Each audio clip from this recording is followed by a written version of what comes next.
This program is brought to you by Hungry Jack's and Bunnings Warehouse.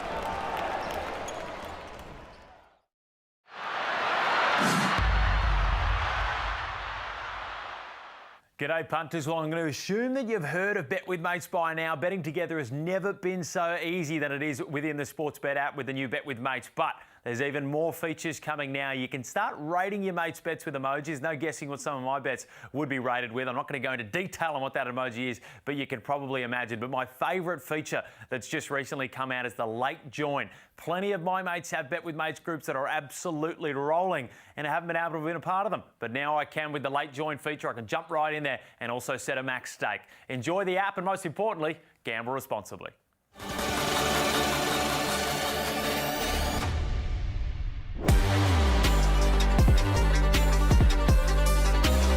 Playing smart basketball. Adams!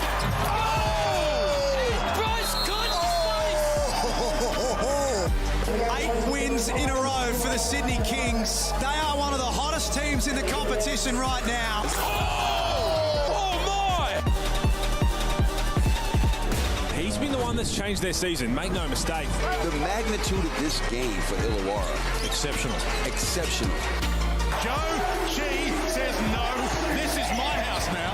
Phoenix force a turnover at halfway. Oh, yes sir. Step back three. Wow factor of that. And Bryce Cotton is off to the races, and he ends it. Cotton for the win.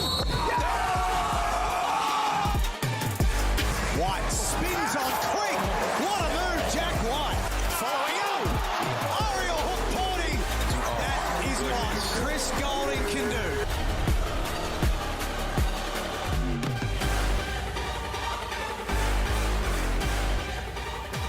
Round 18 of the Hungry Jacks NBL, we are celebrating Champions' long-standing partnership with basketball, and the race to the championship is on well and truly. Champion, an iconic basketball brand, celebrated the sports cultures on and off the court since 1919. And the Southeast Melbourne Phoenix, well, they are still very much in the hunt. Joe Chi is back from injury, and they need a win tonight if they're going to keep their playoff hopes alive. 6th on the ladder, 12-10 record, but the Cairns Taipans bounced back to winning form last Sunday and are now looking for some redemption against the Phoenix, who made a hit-run mission on far north Queensland last week. Shane Hill, Andrew Gaze, 2 of the all-time greats here. This is a big night for the Phoenix. I appreciate that, Case. It is a huge night for the Phoenix, and it's a tricky one for them. I expect them to win. They got far greater talent, and Cairns got some horrific injuries that it really makes it tough going for Adam Ford. But we saw against New Zealand last week that they are still competitive, and they'll come out here, they play with a lot of heart, they're playing with their house's money, they can let it fly from the perimeter. If they start knocking down those 3 balls, it can get very dangerous for Phoenix, who have had troubles on the defensive end. But if Phoenix apply themselves and pay attention to the detail of what happens on the defensive end, it's hard to see how Cairns are going to score enough points. Well, let's have a look at the Amy ladder to underscore the importance of this game for the Southeast Melbourne Phoenix, because not only are they down there at the moment in 6th spot, 12-10, but inferior percentage to those inside the top 4. They just can't afford to drop another game, and you certainly can't be dropping a game to the team 9th on the ladder. Well, not only do they have to win and make a statement to start building confidence and start building some of the habits you're going to need, not only to make the playoffs, but if you do make it, to win games. That's what they're here to be able to do. And, Cairns are undermanned, as Drewy said, but they play with a lot of pride. They don't have anything to lose tonight, and they're a much better team at home. So Southeast Melbourne are going to have to come out early. We know they've got the talent. Have a look at that. Mumford, he's been a really solid point guard. And Creek, he's got to be the man that has to stand up as well. Like to see him on the boards a little bit more, but we know he can put points on the board, both from inside and out. Yeah, the DoorDash starting 5. Chi straight back into the starting 5, despite the heroics of Brandon Ashley last week in Cairns. And the captain, Kyle Adnam, well, he laid it on his players to pick it up and start making things happen after they lost to Adelaide. He's standing by. A little earlier, he spoke with our own Alex Loughton. I'm here with Kyle Adnam. Kyle, you've had a few days to recover from the Adelaide loss. What's been the focus for you this week? Just physicality for us. Just the little things. I feel like the offensive rebounds, sort of pushing in trans, picking up the floor, the stuff that we were sort of hanging our hat on early in the year, we feel like we've let that go a little bit. So this week's been a big physical week. We've knocked each other around a little bit. So, no, we're looking forward to tonight. What would it mean for you to help take this Phoenix team into the playoffs in 2022? Oh, it'd mean everything. Obviously, the good start. You know, I grew up in southeast Melbourne, so watching basketball come through that junior ranks there means a lot to me. This club means a lot to me, so making a playoffs is really important. Good luck on the game tonight. Yeah, cheers, mate. Thank you. Kyle Adnam there with Alex Loughton. We take a look at the DoorDash starting five for the Cairns Taipans, and the fans in the house tonight are going to be happy as well because Champion are going to be giving away lots of goodies at all games across round 18, and the NBL fans will have a chance to get their hands on some iconic Champion merchandise here in round 18. It's a skinny looking lineup there, but they have some talent, Andrew. They can, and they can catch fire. Majuk Deng, he can light it up. Quat Noi, we've seen him at his very best, and he's starting to get back to his best. We saw him against the Breakers and it was good. So Machado runs the team, and there is enough firepower here that if you do not pay attention to the details, then you can find yourself in some problems, particularly if the home fans start to get involved. Set to go, far north Queensland. Joe Chi wins the tap for the southeast Melbourne Phoenix, but it was well read by Scotty Machado, who will bring the Taipans up the floor. The Orange Army in force here. Been impressed with Keanu Pinder's first season in far north Queensland as well. Machado, just a shot clock roll to single numbers. Portnoy in a mismatch, likes his chance, more nimble than Joe Chi. Got him in the air, couldn't finish it off. Majuk Deng kept it alive, tries to bank two, that wouldn't work either. Two great first up opportunities for the Cairns Taipans. There's Munford sharing it with Liapa, not afraid to pull the trigger on the three, that's off the mark. And Machado. His hands back up the floor. Screen from Pinder. Skip pass. Here's Deng. He got Tarangi up in the air and then helps himself to do the opening score of the game, and he's taken one to the midriff as well. Really like that too. Used his up fake. Could have settled for the three-point shot, but he didn't. He actually put it on the floor. Really long steps. Good athleticism. That was just a little jab from Tarangi. Was it all? Hopefully it didn't look like there was any contact on that one. Maybe might have just tweaked something internally. But right there, when you think of Southeast Melbourne Phoenix's problems, well, they were highlighted in the first two possessions. They've had three outstanding looks already in this one, and they need to do better on a defensive end if they're going to have any aspirations of getting into the finals. Up the mark with the second attempt as well. Pinder hands over to Portnoy. It's Liapa. Deng, this time from outside, off the mark. Munford the rebound. 90 seconds played. Phoenix none of two from the field. Chi against Deng. That height advantage down low. Double team arrives. Liapa top of the key gets the look, and he comes up with the Phoenix first points in the game. Good find too. Recognised the double team. Good screen at the top. Extra pass, and that's money to get them on the board. Deng against Creek. Former Adelaide teammates. Here's Bull Quail losing control. Chi over the top of him. Shot clock rolls to 5. Deng baseline. Harassed by Mitch Creek, who's going to be called for the foul. Free throws to come. There's that extra pass out of the double team as well.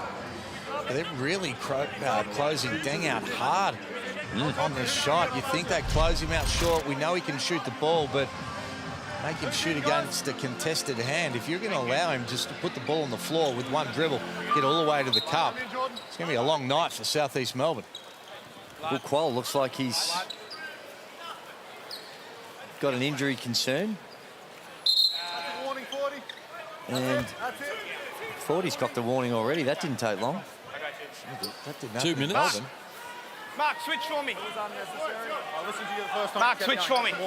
Switch for me. Gee, that was, now you see perhaps the lack of consistency we saw in the earlier game with Brian Gorgon and Dean Vickerman, two of the legends of the competition who have a different reputation to a relatively newcomer in Adam Ford, and 40 gets a very short leash from the officials. So they huddle up here. Majuk Deng going to the free throw line. He's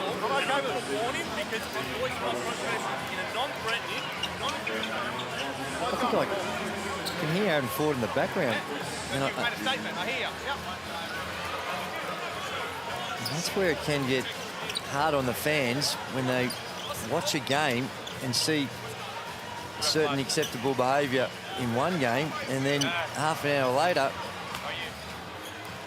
you have a completely different assessment of the situation. Now, I understand that the legends might get a little bit more leeway on the sideline, but that was extreme. Bit harsh. Well, Majukdeng, 63 of 69 from the stripe this season at 91%. That's solid. Very solid. Such an exciting player, and we've spoken about Cairns and their injury woes that they've had. Only 3 players have played every game this year for Cairns. Majukdeng's one of them, Bull Quoll and Keanu Pinder. And the Phoenix, well, they've had issues as well because Mitch Creek's the only player that's played all games for them. All 22. So Cairns back in front. Majukdeng has all 4 of their points. Liafa has the only field goal for the Phoenix, and Keanu Pinder's stripped Tarangi of it. There's Machado. Deng down low, slow pass. Did a good job to reel that in. Pinder, here's Machado, looks inside, well done Tarangi. Knocks the pass down. Here's Liafa. His best pass, gets it back from Tarangi as the Kiwis combine. If you look at the way the Cairns Taipans are playing, you see them on defence, they are switching everything. Any on-ball screen, and when you've got this lineup that's fairly evenly balanced with their size, it's not a bad strategy, just requires a lot of communication.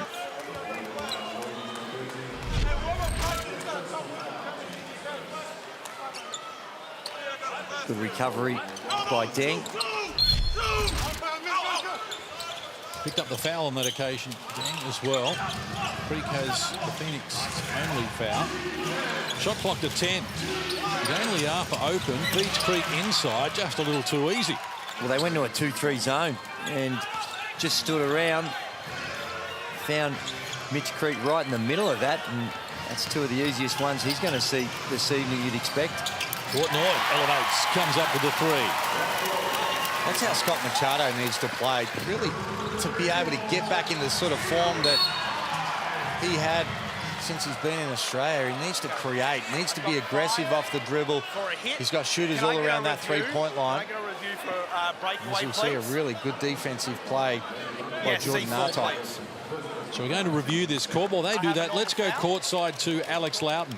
The Cairns Taipans found success against New Zealand by establishing inside first and then finding the shooters late in that New Zealand game. They had a great time of it, and that last play there with Portnoy getting that 3 came off that penetration. I like their establishing the inside early in this game. Good point you made, Alex. When they played the Phoenix last week, they were 5 of 29 from deep on the Friday night, so they went up against New Zealand on the Sunday, and they finished that game 7 of 12. So they brought it right back from 29 to 12. Is that easy to do in a 48-hour period? You just say put the 3-ball away? Well, it is. It depends on your opponent and what they're prepared to give up, and they did it, and as such, the shooting percentages were off the charts. They shot it in the high 50s. In that game against New Zealand. In fact, I think it was the highest field goal percentage result in the entire season of any team. Yep, but also the lowest number of shots. True, but they're getting to the rim and creating good scoring opportunities, and we're also pretty conscious of how quickly they were going to shoot it as well. And it was successful. And I think you have to do that. If you don't have the same talent as the team you're playing against, you can't run and gun against them. You're going to end up failing. So you have to control the tempo. You've got to look after the ball. You've got to block out. You've got to be able to protect the paint. All the little things that give you an opportunity on the possession game to have a chance to win. And I think part of that, you asked a question about 3s. Is it hard to be able to do this? There's good and bad 3s. So you like being able, we talk about, Alex spoke about it, I spoke about it, you go off the dribble and you're creating for someone to get an easy score yourself or get an easy one from the 3-point line. It's high percentage basketball. That's high percentage there. Cairns have now scored the last 7 and lead by 6 here. What a start to the game from the Taipans. They are energised after the big win against New Zealand last week, and they have started in style here. Good underneath out of bounds play, and there's just no awareness, and Ruben Tarangi comes up high and created that opportunity for that pass to go underneath, trailing on that one. It just, Ruben Tarangi just needed to stay basket side. Lost. I'm not sure where he was going. He was...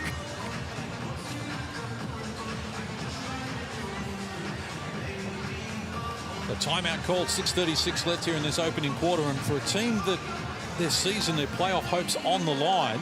We saw it in Adelaide by the Phoenix, where they just couldn't match Adelaide's intensity, and they had little to play for. And we're seeing here with the Taipans with little to play for. They're playing as though they're the ones that are trying to remain in the playoff hunt. That happens sometimes, though, when you don't have any pressure and you're playing at home, you're playing for pride. Start concentrating on those things. And they're always been tough in far north Queensland as well. And, you know, some of these guys now will be starting to think about their contract for next year. The guys that aren't contracted are saying, I want to be able to play, and if it's not for Cairns, I'll make sure that I'm in the league next year and I'll be playing good basketball, because people will remember what you do last. Well, 2 seasons ago, the Taipans were semi-finalists. They lost to Perth in the semi-finals. They were 16-12 on the season. In 3 games, too. Took it to the wire and had a chance to... You didn't have to stretch your imagination too far for them to be playing in a grand final series under Mike Kelly, and DJ Newble was a big part of that. Let's see what the Phoenix can come up with here as they look to keep the playoff dream alive. Foul going to be called on Jordan Nartite.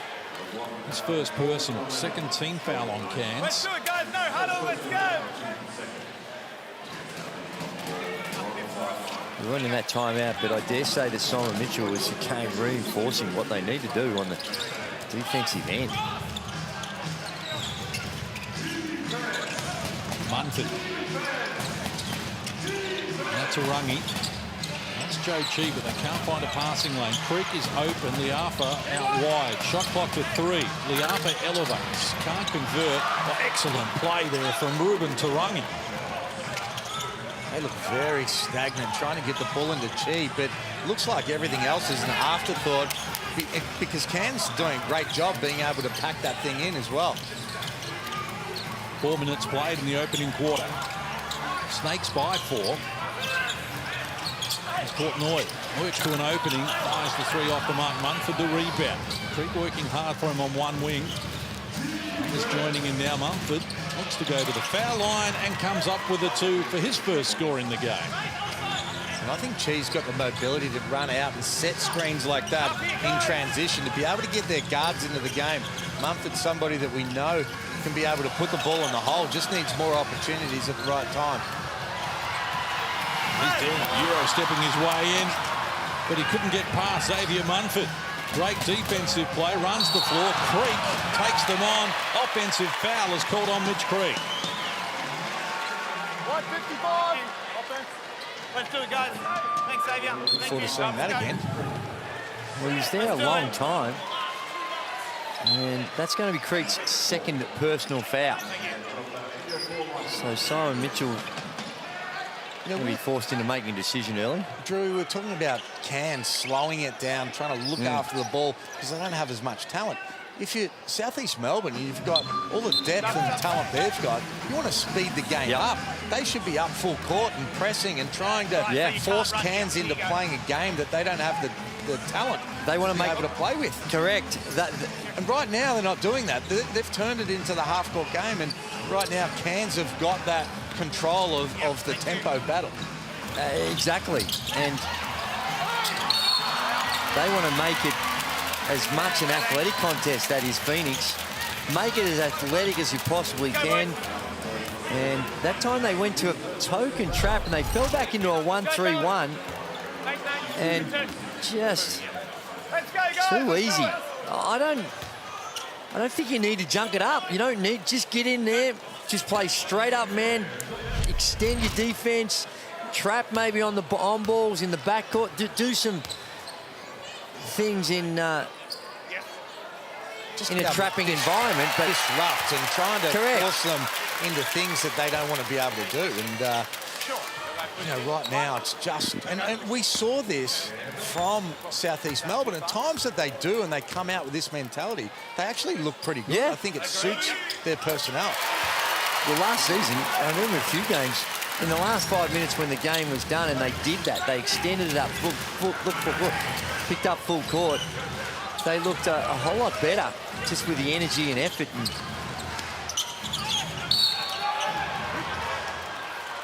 And for going to work there, John Roy was on the retreat and allowed him in nice and close. He gets it done. Chance at a three-point play. First free throw in the game for the Phoenix. Taipans are 6 of 6 from the stripe so far.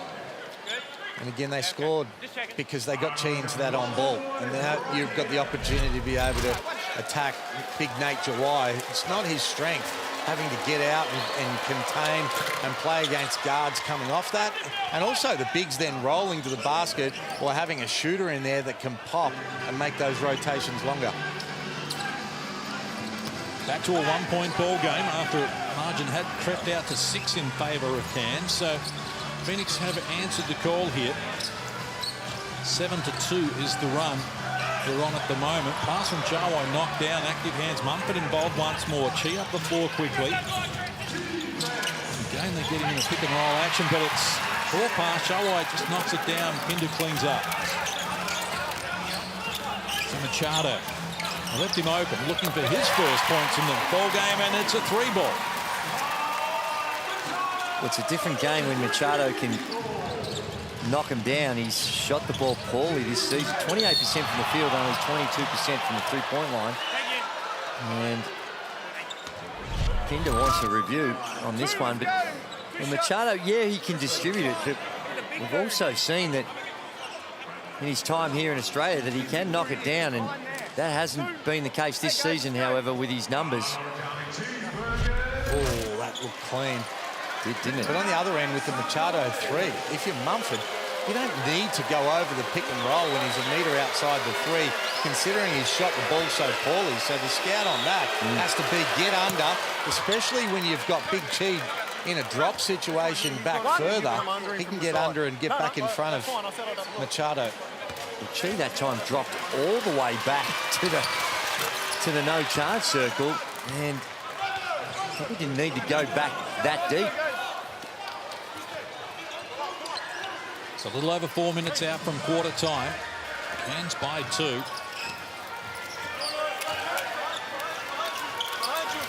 Martin in the corner. Portnoy firing. He likes the look of that as well. They're 3 of 5 from deep and enjoy a 5-point buffer. Adnan looking for Ashley. Such a focus when these teams played last week. It's Chi involved as well, so we're seeing the two bigs used in tandem here, and it pays off as Joe Chi comes up with his first score.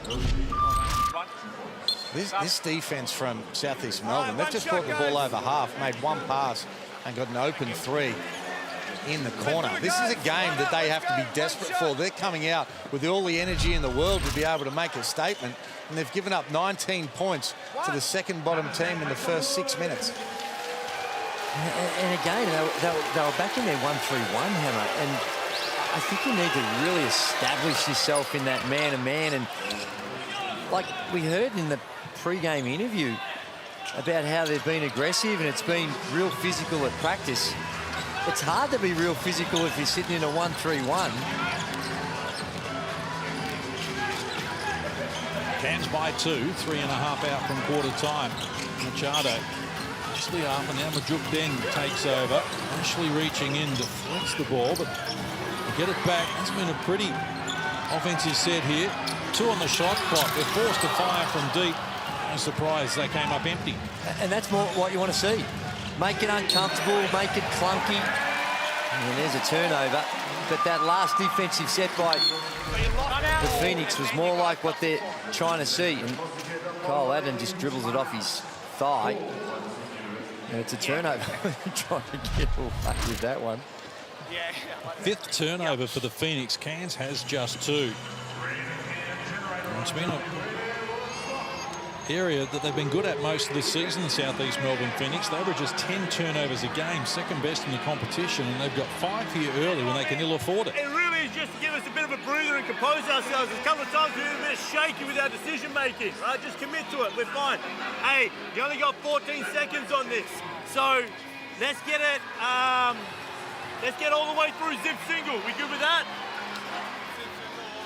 all the way through. So it should be clean. They're playing it off in drops. So can I have it where you're off the ball to be the last to receive it? In the corner? They showed that last one. Yeah, I know. Yeah. Oh, should we just go shake snap? I was gonna go strong right into it. What do you want to go? Strong. Okay, let's do that. Love it. Even better. Strong. Done. Strong. Let's go. Yeah. 1, 2, 3. 1, 2, 3. Hot. Yeah. I like the way he engaged in his players just to figure out what set they wanted to get to. And After you lost the ball. Okay.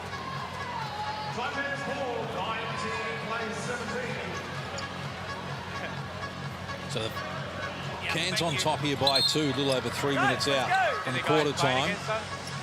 The guys playing against? And Alex Loudon was listening into the Phoenix huddle. Yeah, look, the Phoenix, I agree. I don't think they need to reinvent the wheel here. Where they fell down against Adelaide, they got out-rebounded by 12 rebounds. Their assists were down. So it's effort areas and it's ball distribution, getting the ball through hands, just playing basketball, but definitely that effort area has to be addressed. Here's Adnan. His penetration. Chi against Jawai. Now back to Adnan. Shot clock works to 5. Adnan left alone at the foul line. Can't convert. Bukwal with the rebound. Machado looking to go to work here. Takes them on, draws a foul. Free throws to come for Scott Machado. That seems over the limit here.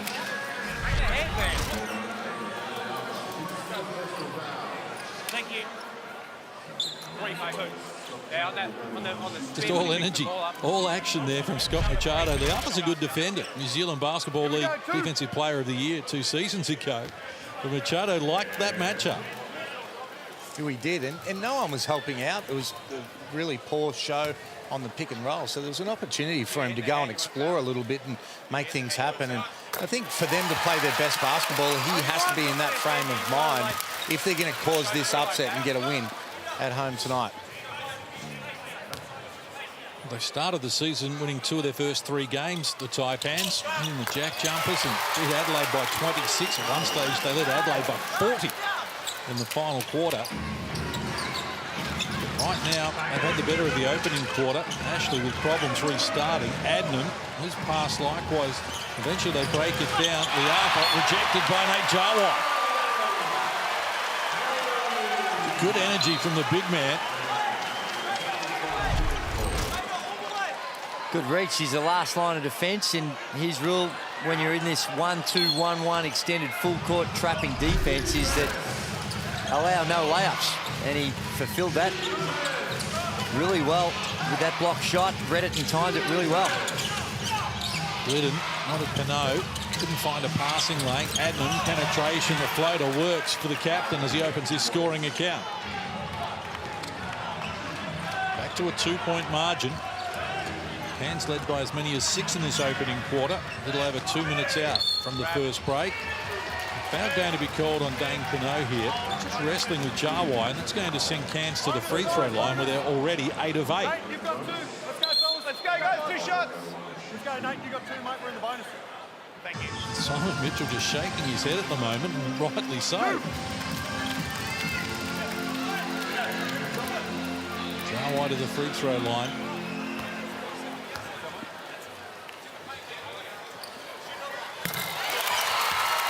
Jawai, one of 4 players on the Cairns roster who's played in the NBA. Phoenix, the only other team in the competition with 4 NBA players on their list as well. But unfortunately, we've never got all 8 together playing the same game, which would have been an NBL record. But it just goes to show the depth and the quality of player that is here in the NBL when you consider that these teams could have had 8 NBA players against one another in one game. And neither team's in the top 4. And I think it sends a message to the Australians that people are coming to this country to be able to, as a pathway, to be able to get back to the NBA or make the NBA, such as the standard of our competition here in Australia right now. Here's Adnan, 5 on the shot clock, forced into a tough shot. Going to get to the free throw line though. Orange, steady. Push. 2 shots. And then don't touch me. Go, guys. There was a little contact with the official there, which you've got to be very cautious about. And it was Majuk Deng that's called for the foul, not Keanu Pinder. Well, Deng's saying he got pushed by Brandon Ashley. He didn't even know what was going on or where Adnam was. They were in a pushing contest off the ball. Adnam, an 82% free throw shooter this season. Coming into this game, 23 of 28. And they need him being productive as well if they're going to have a chance. When he plays well, invariably it's the Phoenix who are winning well. Well, he's averaging 18 minutes a game or something. I feel like his role needs to be bigger for Southeast Melbourne, because I agree with your case. I think he's somebody that can really help this team go to the next level, and that's what I thought with both him and Liafa. Both very good players, but they've really got two people doing the same thing. Yep.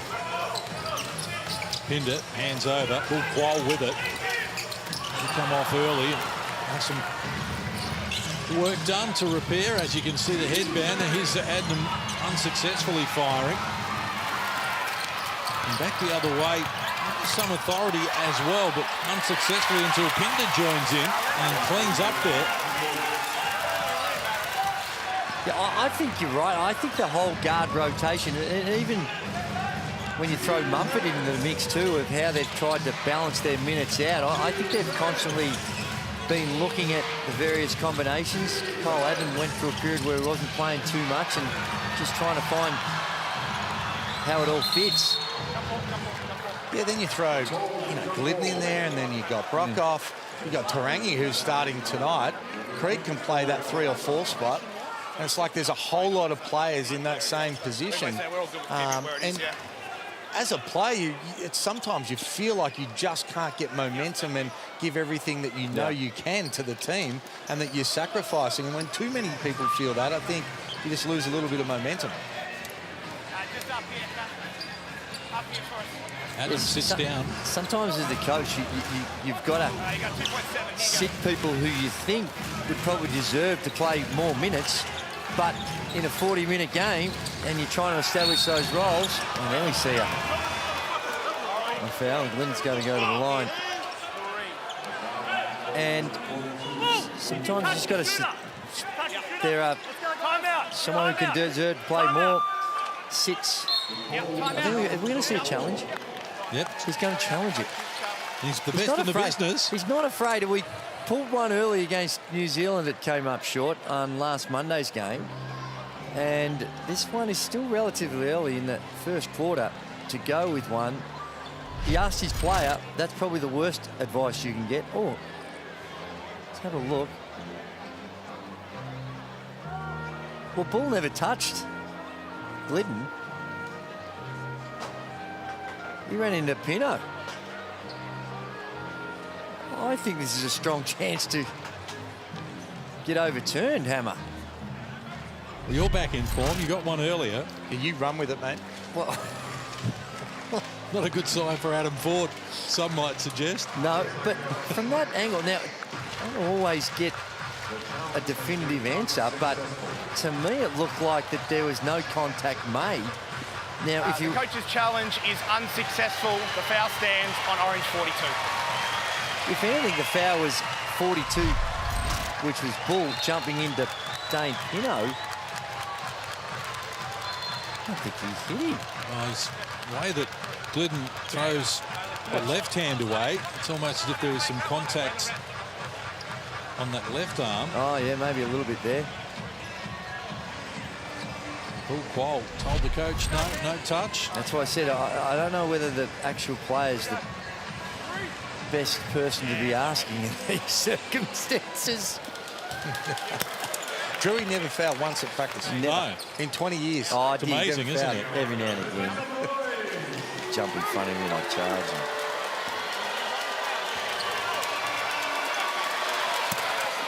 Well, that's an expensive one, so... And one he didn't need to...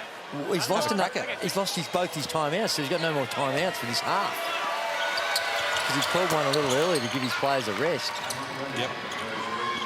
3 of 3 from the stripe, Glidden. He was none of 1 on the season coming into this game, but the quick release pass finds Bull Quayle charging up the floor to come up with the 2. So they've had the answers so far, the Cairns Taipans. Shot clock 8 seconds inside the game clock. Neither team can afford to foul from here in the bonus. Mumford gets some separation here with Bull Quayle. He stands ready to greet him. Munford finds a way, pass, gets it done. Chance of a 3-point play here from Munford.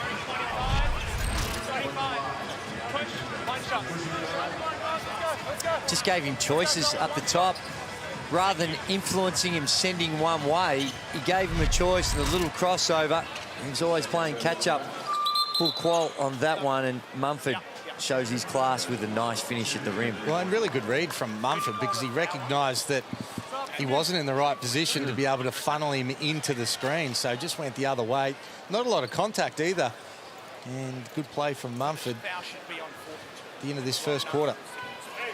They are going to correct that. Bull Quayle picks up the foul. It's not on Pinder. I got that wrong, but 8 fouls in the game already on Cairns and 7 on the Phoenix. Now, to put that into context, in a game in round 9, New Zealand had 9 fouls for the entire game.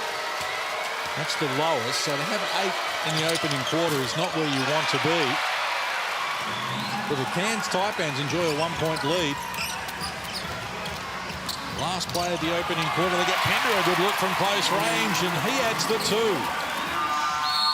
So no time for Glidden to fire on quarter time, and the Cairns Taipans, who led by as many as 6 during the first term, enjoy a 3-point buffer at quarter time. It's Cairns 29, the Phoenix 26, trying to keep their playoff hopes alive. Stay with us here from the Cairns Convention Centre as round 18 at the Hungry Jacks NBL continues.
Thanks for staying with us here. The second of our doubleheader on a Saturday night in the Hungry Jacks NBL round 18, champion round in the Hungry Jacks NBL at that. And in a Win for Fans champion round will include giveaways at all games across round 18. And you get the chance also to get your hands on some iconic champion merchandise. We look forward to that as well. The winner of tonight's $50 Kmart gift card is Angie Servasinska. Hope I spoke that right. Who wore it better, the parents or the children? The apple doesn't fall far from the tree there, does it? I'm giving it to the kids. Yep. Yeah. Easily. I'm sorry about that, Angie. But the kids are looking good. And we thank Kmart for their support of the Hungry Jacks NBL as well. 29-26, Cairns on top. Free throw shooting's been outstanding in this game. Cairns 10 of 10, Phoenix 9 of 10. Well, if I'm Simon Mitchell, I'm disappointed with my team's effort. They're playing for their survival. And the level of intensity and the ball pressure and defensive effort, they've given up 29 points to the lowest scoring team in the competition, who only averaged 77 a game. This chance now for Machado. Muscled out by Brandon Ashley. Wanted a foul call. Referee Mark Bill didn't see it that way, and there's a little bit of activity on sideline as well. And that's where we find Alex Loughton at the moment. Down well, Coach Mitchell, in the end of that first quarter, he was absolutely livid with the defensive effort. Those easy layups just cannot happen. The one play where Kouatnoi came down, he said, we know he goes right. So he's pleading with the players just to follow the scout and give that energy on the defensive end. He'll be getting close to the end of his tether, I think, Simon Mitchell, the way his team have been unfolding at certain times. They've lost 5 of their last 6.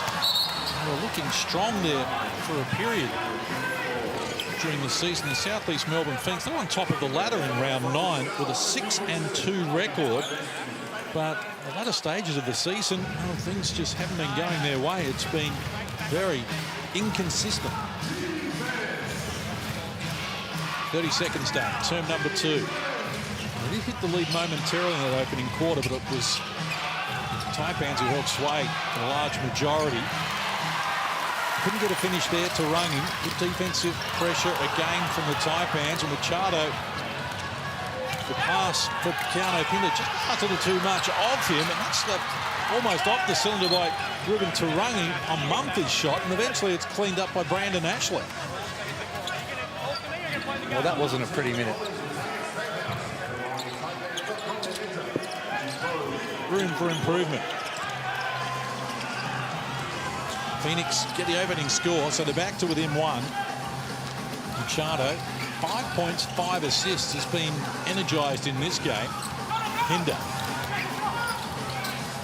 Looking against Ashley, he's dark side, steps inside Chi, confronted by Ashley, couldn't get it done. Foul's going to be called here on Joe Chi, his first personal. I like the mentality though. Look at the up fake again, trying to get Chi out of his stance.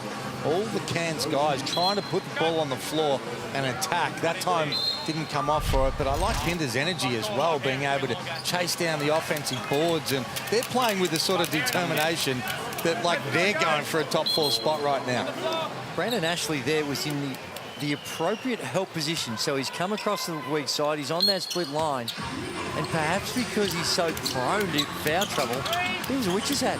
Just went straight, Maltoy went straight by him like he wasn't even there. Shot clock at 10. Machado is off the money. Chi grabs the rebound and hands over to Munford. So again, Simon Mitchell exploring with the twin towers of Ashley and Joe Chi. They get some action inside. Chi with a huge mismatch down in the low block, and they do eventually find him and comes up with a finish. So Southeast hit the lead again. Really good flash from Ashley that time. Saw that Chi was fronted, got to the free throw line and easy over the top, and that time Pinder just using the energy again, being able to really dive out of that pick and roll.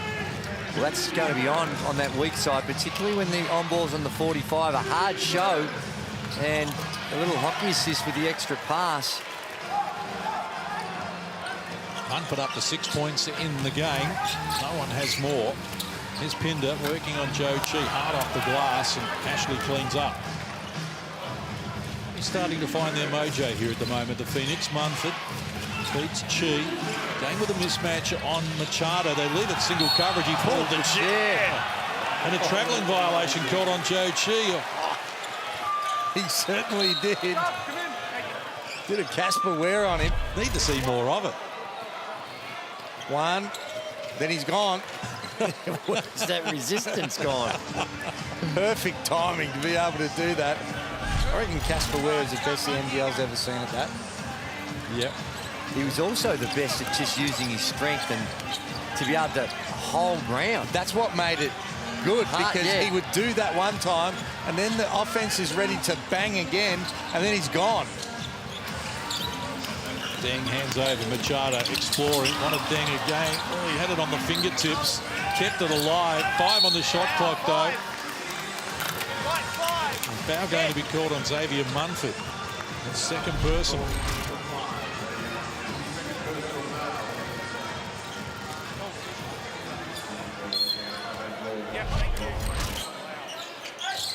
So Phoenix by 1, but here's Majuk Deng looking to change that. Peels off the triple. He's got 7 in the game to take over as the high scorer. Cairns back on top by 2. Munford looking for the answering triple. Yes. 9 now for him on 4 of 5 shooting. Yet to have an assist in the game, though, Munford. It's the Phoenix by 1. Middle stages of the second. Deng, Pinder takes them on, and foul going to be called on Joe Chi. So his second personal. We talk about Munford not having an assist. They've only got 4 as a team, Case. Off 12 made field goals, they've only got, and they've got some free throws as well. Made 9 free throws.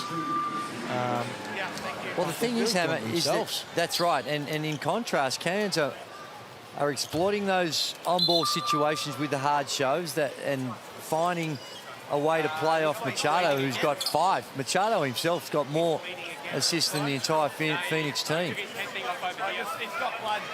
Man, that's all right. It looks fine. It looks all good. Looks okay. All right. 2. Pinder to the free throw line. One of the most improved players in the competition this season. He's had his critics last year when he was foul prone while playing in Adelaide. Averaged 5 points, 4 rebounds last season, Pinder. He's up to 8 and 6, top 10 in blocks, 52% from the field. And getting to the free throw line, and I think there's still more room for improvement. Oh, well, he's a great athlete. I think the biggest improvement he's had this year is he's played with more poise.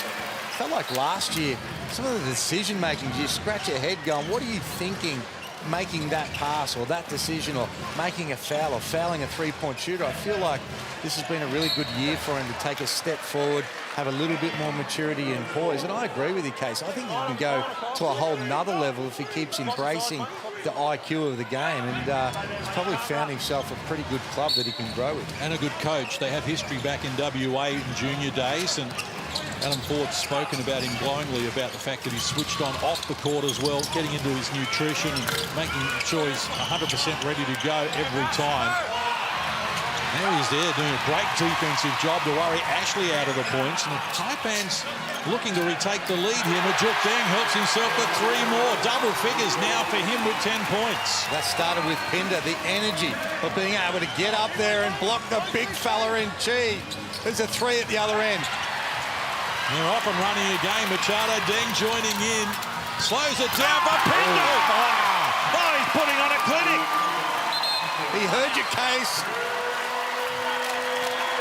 He's an elite athlete, and you see it there, not just with the finish, the way in which he moves. Runs the floor blue beautifully and comes down and stuffs it in with some sort of authority. First of all, we see Majuk Deng, and he can be very streaky, and then you see Pinder. A great poise from Machado. Both assists in transition came from him. Throwing it up the first time for the 3, the second one, just the poise. We couldn't see what was coming from out of the screen, but he knew exactly what was on offer. And there was an athletic play at the rim.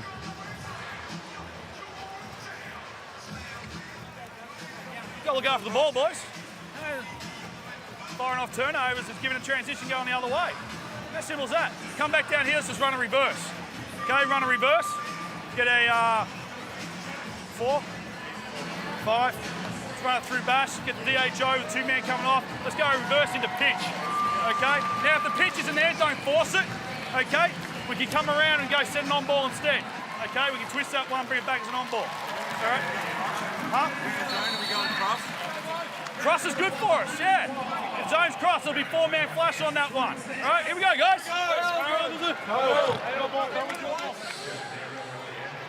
I reckon just sense that Simon Mitchell trying to contain himself. Yep. And well, you think he wants to knock some heads together, but that's not going to achieve much. No, that's right. And that's where, as a coach, sometimes you've got to bite your lip and try and stay focused. that play from Pinder, yes, it's 2 points, but just the manner of it, getting the fans involved, the whole bench is up, it's worth more than 2 points. It's that sort of energy and excitement that he can bring that adds the value. If I'm Simon Mitchell, I'm saying, OK, how are we going to win this game? Let's go through our best players. You're going to have Creek in the game. He's only played 4 minutes so far in this game. And if they're going to win, if they're going to make any sort of run at the playoffs, it has to be off his back. He needs to become a priority. You need to run plays for him, get him options, and then give him opportunities to be able to create. Similar to what we say with Chris Golding with Melbourne United, is get some usage into your guys that are paid to be able to get it done. Well, he's picked up those 2 fouls, and then he went to the bench, and you don't want to leave him there. But you've got to trust him, that's it. There. No, exactly. I agree with you. And I think it's been about 9 or 10 minutes now since he's been in the game. A chance now for the Taipans. They get the offensive rebound after miss from Ben Air, and the Juk Deng is turning it on here. He's come up with the goods once more. Had 4 points in the first quarter. He scored 8 in the second here. And that's out of the 13 that Cairns have come up with. Mitch Creek does check into the game now as we go courtside to Alex Loughton. Just a bit of a shout-out. Ben Ayres has been a training player with the Taipans all year long. He's too old to be a development player, but great to see him out on the floor and getting some minutes. And had a little shaken without the bake, but great to see him on the floor. That's right. He's played last season, the 2021 season. He spent some time in the Lithuanian second division. Only played the 8 games there. Had averaged 9 points a game. Did spend time, had a season there with Adelaide. Only got in the 1 game back in 2020, but I did see him 2 minutes. I did see him at training, and he looked a little better than those numbers might suggest. So great to see him getting some burn here with Tajir McCall, of course, not playing. Another injury problems that Cairns have had this season. Of course, no Zimmerman tonight, and we also saw Mirka Jeric there as well, unable to suit up. So they are skinny, but Ben Ayres out there and looking to give them a lift at the moment. And they've got an 8-point lead here. And back to Southeast Melbourne, this is when you're relying on your leaders. Not when you're chest bumping and you're up 15 in a game where you've got all the momentum. When you're on the road, things are against you. Things aren't going right. Who's going to be able to stand up, make plays now, bring the group together and inspire everyone to give them some belief to be able to make these plays?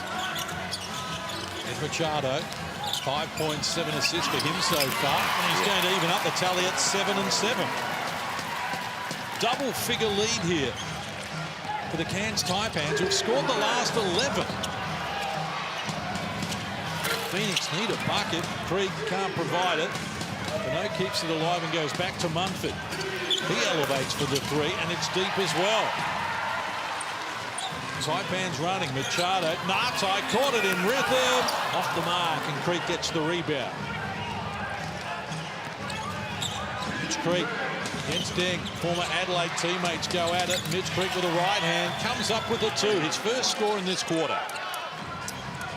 And the problem is for Southeast Melbourne, they're waiting to get their energy from the offensive end.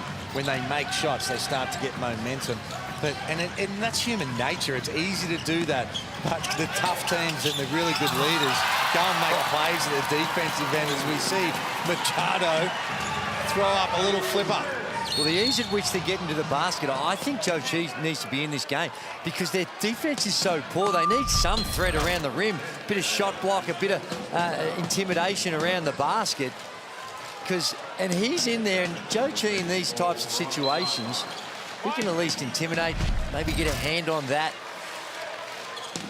I know he's come off a knee injury, missed the last couple of games, but maybe they just want to be cautious with that as well. He's played 11 minutes in this one so far. It's perfect 2 of 2 from the field. He's got his 5 points, a couple of boards. There's Munford looking to take them on. Good defensive pressure there from Juk Deng, but it's just went over the top with it according to the referees. And Munford draws the foul. Warning for you guys. Here we go.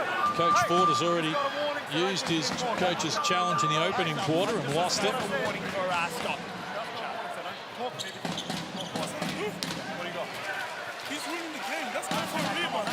Juk Deng called for the foul. It's his 3rd personal as well, so he has to sit down here. Let's do it.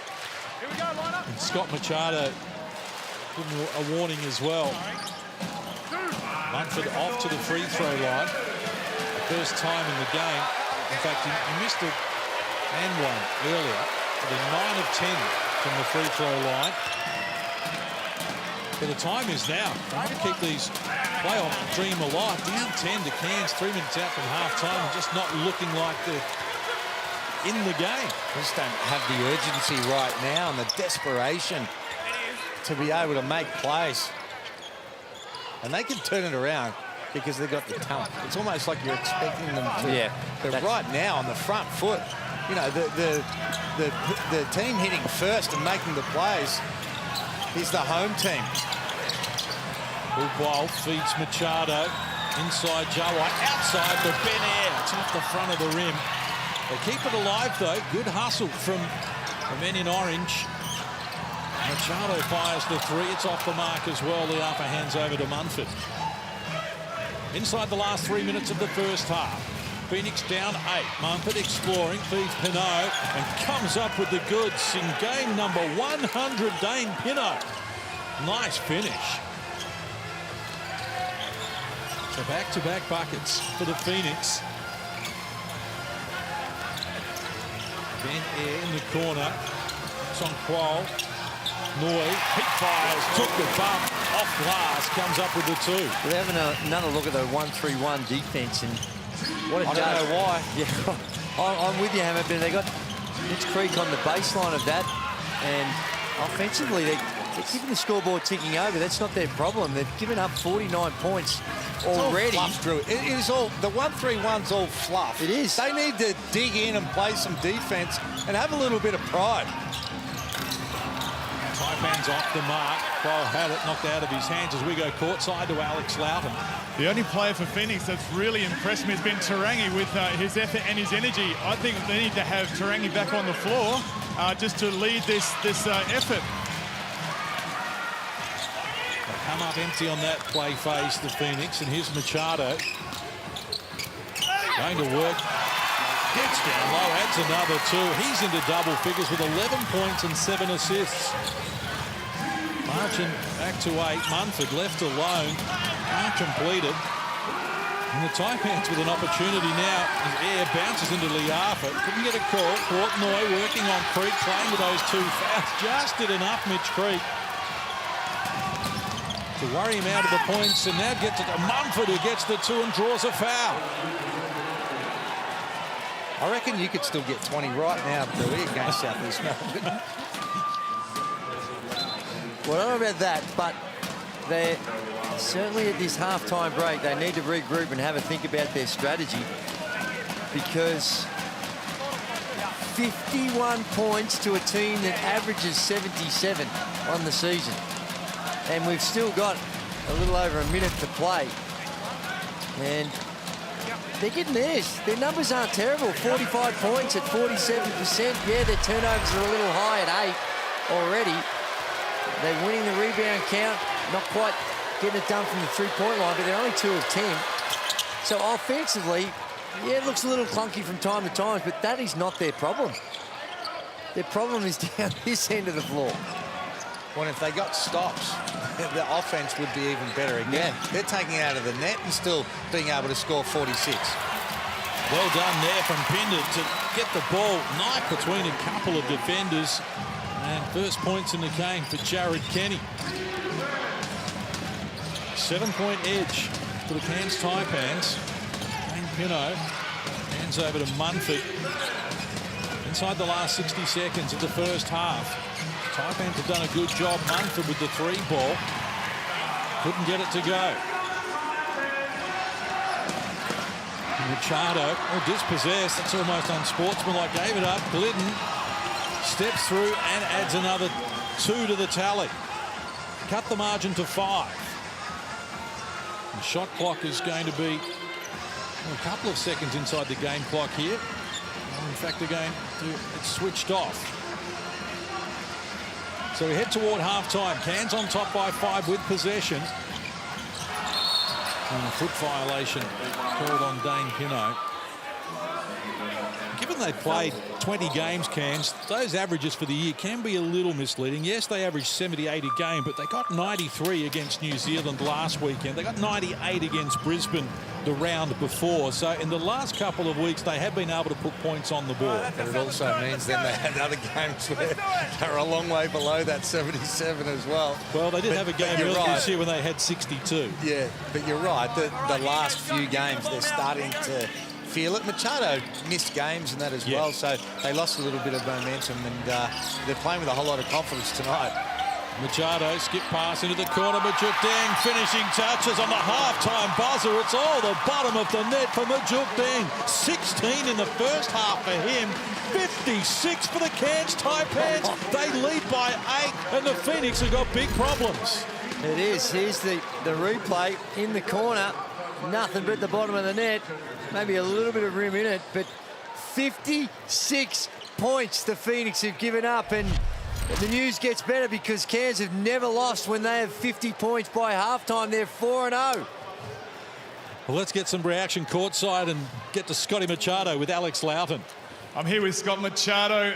A massive effort and energy here tonight. What's been the difference during the week? Yeah, practice has been tough. Coach has been breaking it down little by little, layer to layer, and helping guys understand the game better. Phoenix team up, trying to get into the top 4, still giving up 50% from two-point land. What can you change defensively in the second half? We got to listen to calls, communication, making sure that we stay in front of them. They're getting a lot of foul calls, a lot of chippies, but we got to keep them off the foul line. Good luck in the second half. Thank you. Well, Scott Machado has been a star here in the first half. 11 points, 8 assists for him. Throw in 3 rebounds as well. And the Cairns Taipans have got an 8-point lead over the Phoenix, whose finals hopes are slipping away. Stay with us. More Hungry Jacks after this.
Round 18 of the Hungry Jacks at NBL.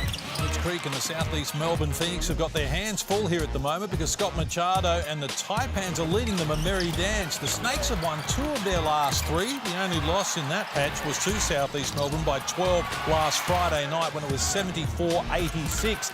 They got 56 here at half-time and lead by 8, and the Phoenix need to sharpen up. You say that again. How many points have they got? They have 56. Oh, my goodness. Well, That you know, is unbelievable. Hammer, that's the most they've scored in the first half this season, and the most that, believe it or not, Phoenix has given up. They have given up one more. Brisbane in round 7 had 57 against them, I think.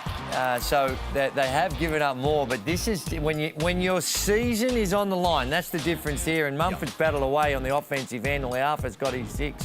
Offense has not been their problem at all. It's down the other end. Majuk Deng, he's got 16, and Machado's got 11, and the 8. That's right, 8 assists at the half. So he's been orchestrating this Cairns Taipans team. They shot 58% against the Breakers from the field, and they're pretty close to that here at 51%, 43%. Let's round that up.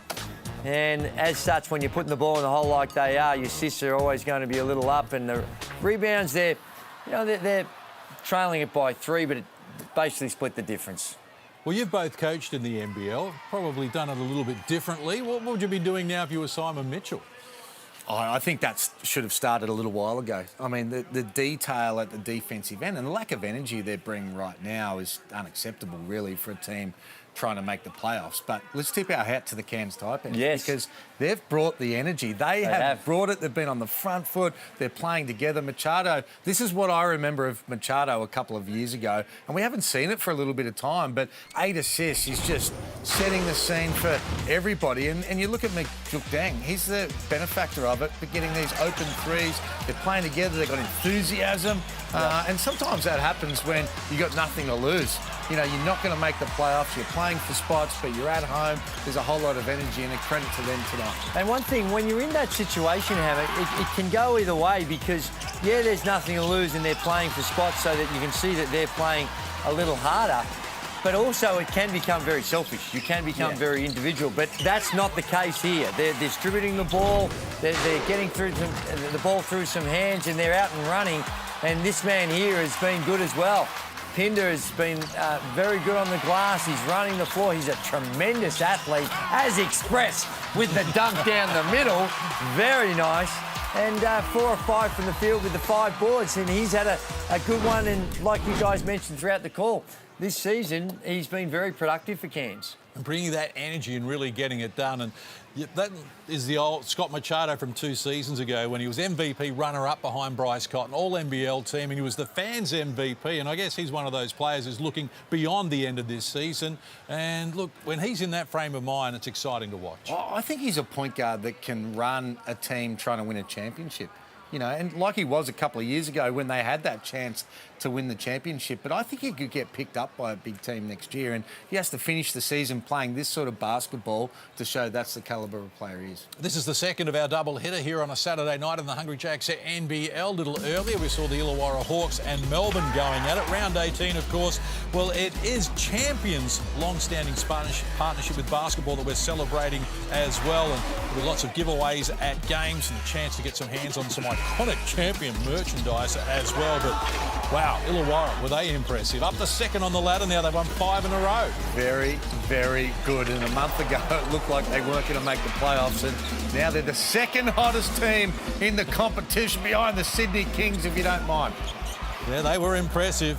Good performance by the Hawks. Brian Gorge's team motoring nicely at the moment. But we're talking about Cairns and the Phoenix. Half-time here. We've got the second half coming your way at the moment. Taipans up by 8.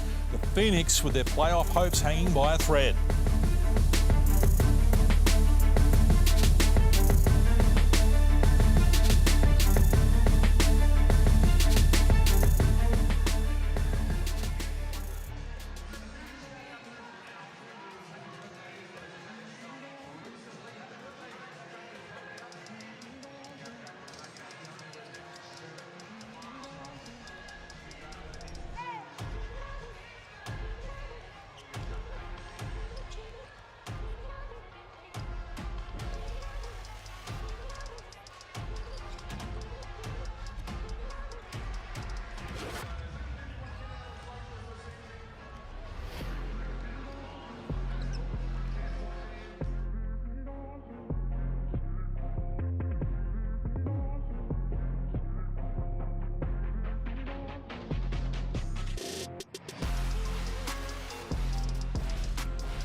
Thanks for sharing your Saturday night with us here in the Hungry Jacks NBL. Half-time, Cairns on top by 8.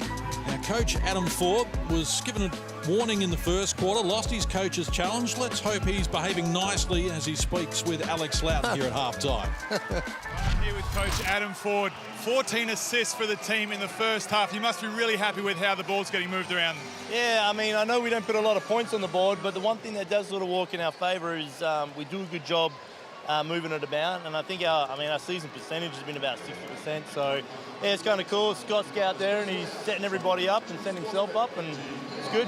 Just quickly on Ben Eyre, injecting him into the second quarter, big minutes. What did you make of his performance today? He's been great. He's from the school of Joey Wright, so he's tough. He's been doing great at practice. He's been with us all year. It was great to get an opportunity for him, and again, with all the adversity and injuries, you know, it gives someone else a crack, and I'm stoked for him. Good luck in the second half. Thank you, appreciate it. Good to see Adam Ford still smiling there, and he's right about opportunities.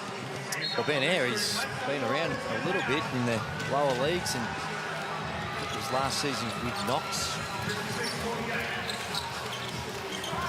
Of course, that season with Adelaide as well. So the Phoenix with a possession arrow. They're down 8 at the moment. Let's see what they can come up with, because they need to come up with something and come up with it quickly, because their first half was underwhelming for a team that's on the playoff precipice.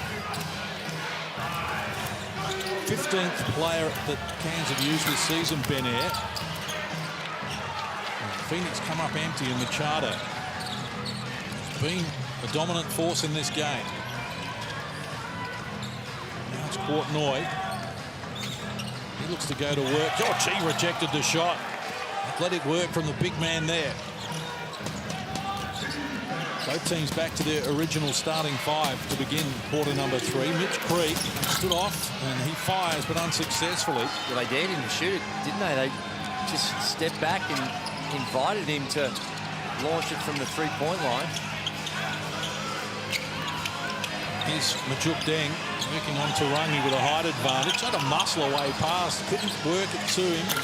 Courtney, top of the key, and Munford comes up with a rebound. Now Mitch Creek with it. Takes on Hinder. Contact, no whistle. Well done, Machado there. And Arthur was coming at him quickly. And the pass from Machado. And he and Majuk Deng just on a different wavelength there. A lot of second guessing going on with the Southeast Melbourne Phoenix. And one thing they can't do is let that creep into their offense. Yeah, they got their problems on the defensive end, but they got to find a way to keep that scoreboard ticking over and encourage Mitch Creek to shoot, and he let it fly. And he started the season in white-hot form for the three-point line, but last month or so, numbers have dropped right off. In fact, he's down to 33% now from the three-point line. Wesley Arthur dictating the tempo at the moment. Shot clock rolls to 10. Decides to fire. It's off the mark. Creek tried to keep it alive. Unable to do so, but they'll win it back here. It's just poor offense. You just come down the court and spray it up, dribble it 8 times and shoot it. They need to get some energy and some movement and screening to be able to play with a little bit of passion. Right now, you just don't sense the passion. And if they're going to get back into this game and beat a team like Cairns that, like we keep talking about, not a lot to lose, it's got to start now. Tarangi provides it there. Alex Loughton told us in the first half he thought he was the energy that they needed the most. Outside ball qualifiers. Can't connect. Munford the rebound. And Cairns are doing this without their leading scorer in Tajir McCollum, without the league's leading rebounder, Stephen Zimmerman, as well. So perhaps the 2 of their key players not here, and they're still having their way with the Phoenix. Chi misses what he should have made, gets his own rebound, couldn't make that work either. Symptomatic of what we've seen from the Phoenix here. Alex Loughton has been close to the Phoenix huddle. What are you reading at the moment, Alex? Well, Coach Mitchell obviously wanting to go through Munford and bringing the Briggs out into that on ball and just working through that. But then he put the board down and he said, none of this matters if we don't take care of the defensive end. The 1%ers, he doesn't want the team to be good. He wants them to be great. And I really felt like he gave a positive boost to that Phoenix huddle. He really instilled a bit of confidence the way he looked at each player in the eye. and he said, we've got this. Let's go. Let's go. They're 1 of 7 from the field here in this third quarter, the Phoenix, and none of 3 from deep. But Cairns has not scored since half-time. We played 2.5 minutes. And that's where Phoenix need to be able to capitalise. To be able to hold them scoreless, then to be able to go on a run themselves, try and create that momentum, obviously is going to be the key. We've missed some little bunnies too. That's 4 already in this quarter. Shows Chi with a couple. That time, Mumford with one you normally expect him to make. Deng, skip pass, Courtney fires the 3 off the mark. Well done, Pinder, to keep it alive with the offensive rebound. Back to Noy, who from close range adds to his tally, now with 9 in the game. Back to where we started this quarter with Cairns on top by 8. Liapa. Again, a stagnant offense, not a lot of movement at all. Tarangi eventually comes to the ball. Nothing on offer. He passed it straight to Courtney. Machado back to Noy. One over the top of Mitch Creek. An offensive foul has been called. Looked like he might have been in the circle then, but right about Phoenix. I mean, they came down, they made 2 passes and turned it over in 16 seconds of play. Timeout called, 6:29 to play here in the third. Cairns on top by 8. Yeah, and on the offensive end, as we take a look at the turnover, just not another. I just think they need a little bit more ball movement, and then you see the charging foul. Noy jumps straight into Creek, straight up and down. Did a good job of getting outside that circle too. Just a little, even some cutting action before they get into it. Just move the man, move the ball. Screen. Sometimes you go through these phases and motion just for the sake of motion. You know, you never want that with a 24-second shot clock. Now, but let's listen to the Simon. They're fronting that post, okay? Got to get that flash in, all right, from the opposite big. So, 2 big, got Creaky coming up here. Set the first one, okay? Now, Creaky, you can step into that high post, look for the high-low right there. Because my man's sitting here going to double. So if I flash, he steps up. If your man's sitting in there, that's fine, and you go flash, Creaky your space. All right? Hey, no low boards, let's go! Well, they're certainly struggling at the moment. We know their best is very good. They've beaten Melbourne, they've beaten Perth, they've beaten Illawarra. But the difference between when they're good and when they're not is just a little too wide. It's huge, and you're right, Case, that you look at this talent, and they've got the talent. It's just a matter of putting it together, and you get into a little funk, you drop a few, and that's where you need those players to step up and take charge, and they've struggled with that. And as such, their confidence has been really devoid of confidence, and Izzy Liafa looks like he's been called for an offensive foul trying to set a screen. Well, that's how much Keanu Pinder's improved. He's now getting calls going his way as well. Yeah, they've made a decision over the last 4 or 5 games. There you see it, and just tried to push him, continue to push Pinder. Just needed to stand there. They've made a decision to go with Liafa ahead of Adnam. Adnam's only played the 4 minutes, and this has been over the last few games, not just this game. And just not sure. Liafa's 2 of 9, and this one 1 of 7 from 3. That maybe you might need to go back and have another look at Adnam. Deng call for the travel. Turnover number 9 for Cairns. Phoenix have 10 in that category. 2 points apiece in 4 minutes of the third quarter. It's a grind at the moment, but that low scoring is keeping the Phoenix in the frame here. Complete opposite for what we saw in that first half, where the scoring was free-flowing. Again, another fruitless trip up the floor from the Phoenix. Deng may have travelled again. Goes unwhistled. Here's Machado. Isolated against Chi. Hands over to Ngatai and gets it back. Deng down in the low block. But Machado wants to take his chances here, and he bit off more than he could chew against Joe Chi. It spills to Pinder.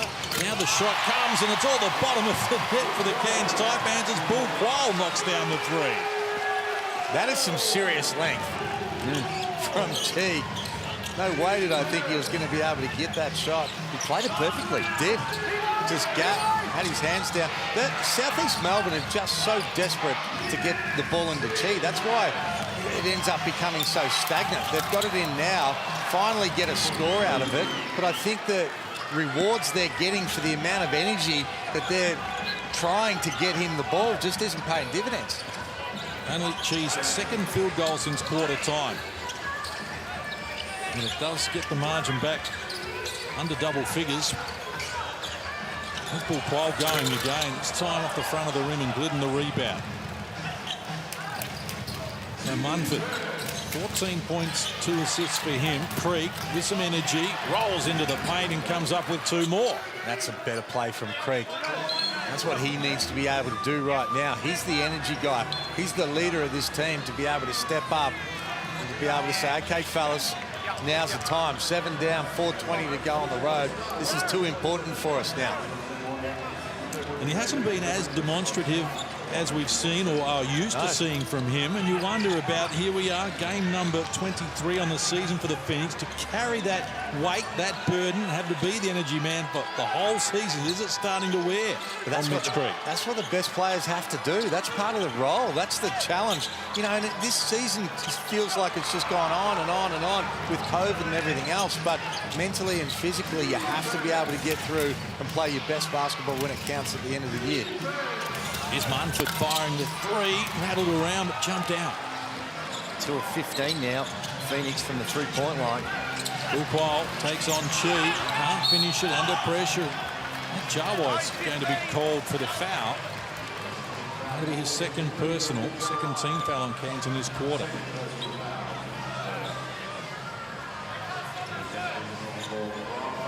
So Phoenix have outscored Cairns 6-5 here in tick over 6 minutes. That's extraordinary when you consider what we went through. The lowest scoring quarter for Phoenix, or in the game, was by Phoenix in that second, where they had 22. An offensive foul called on the Phoenix. Kyle Adams just trying to set a pick. Gets called for a moving screen, I believe it was.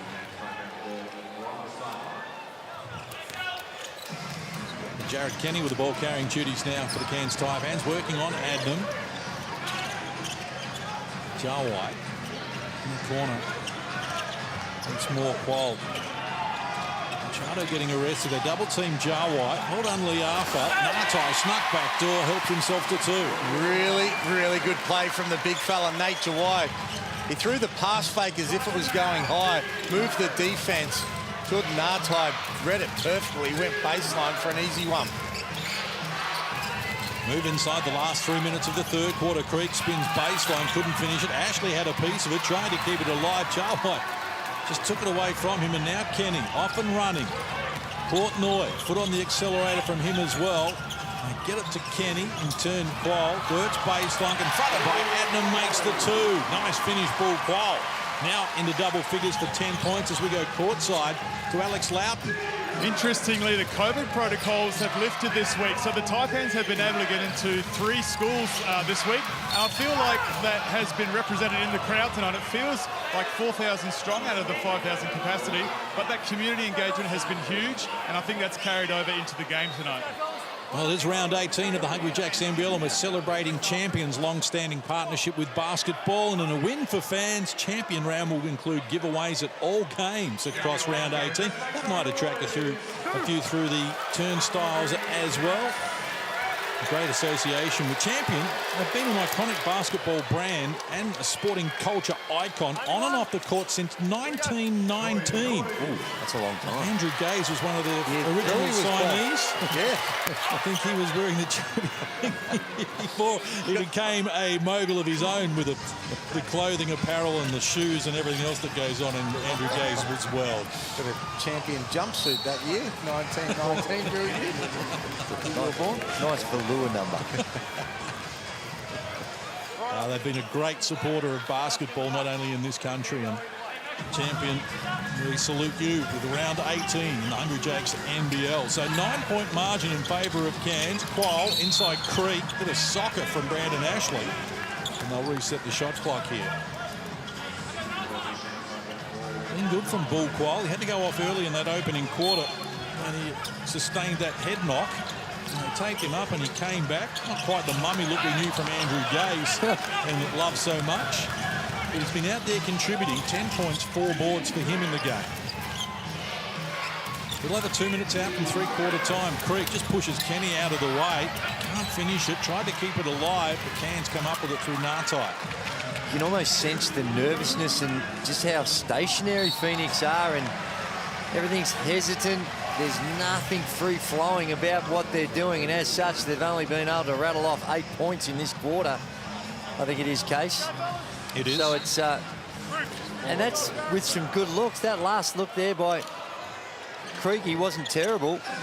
Just can't put it in the hole. That thing looks like a thimble up there now for him. Well, Jarwai relieved of it. Glidden with the help D came across. He's got Adnam in support. Running hard. Creek on the other wing comes up with the 2. He's into double figures. I'd get Machado in here for Cairns. Try and get him in some pick and rolls. They're in the bonus now, so you can live at the free throw line for this last minute and a half. Funny happening off the ball. Jarwai bordering on an offensive foul, and he's picked it up. He just went a little too strongly at Brandon Ashley. So third personal for Nate Jarwai. And talk about, we'll get another look, it's in replay. Just a little too aggressive there, Big Nate. He is a big man. But 10 points in this quarter from the Phoenix. They scored their highest scoring quarter this year. They got 35 in a quarter in the first. They've scored 32 in the third quarter. They've scored 31 in a fourth quarter. And here they are, well, 10 at the moment. Margin cut to 7. Biggest lead we've seen in the game was Cairns on top by 11 a little earlier in this term. Creek just muscles his way down and adds another 2. He's got 12, including 6 in this quarter, out of the 12 his team have come up with. Well, you can get that action and get the matchup with the switching defense. A lot of switching going on. If you do switch, you need to front. If you've got that mismatch with Creek down low, need to half or full front him and rely on some help on the weak side. Pinder working on Chi, spinning baseline with the right hand. Nice finish from Keanu Pinder, who's got 11 points on 5 of 6 shooting. Holy, that was a tough move. He's made a couple of really good moves with his back to the basket tonight. 11 points, 9 rebounds for Keanu Pinder. A couple of steals as well. Another enterprising night at the office from the former 36er. Creek in traffic, lost the handle, scoops it back up. Danger man Adnam knocks down the 3. They're back to within 4. It's as close as they have been since early in the second. Again off the back of Mitch Creek, getting aggressive. He scored, as you said, 6 points this quarter. Started to get aggressive, get a piece of the paint. That time they double team. Great vision to bring Adnam into the game. Machado with it. Shot clock to 5. And Pinder, that's after the event. So free throws to come here for Keanu Pinder. One of 5 Cairns players who's been to the free throw line already in the game. It's a bit of an adventure from the free throw line for Pinder. This season he's 35 of 53, 66%.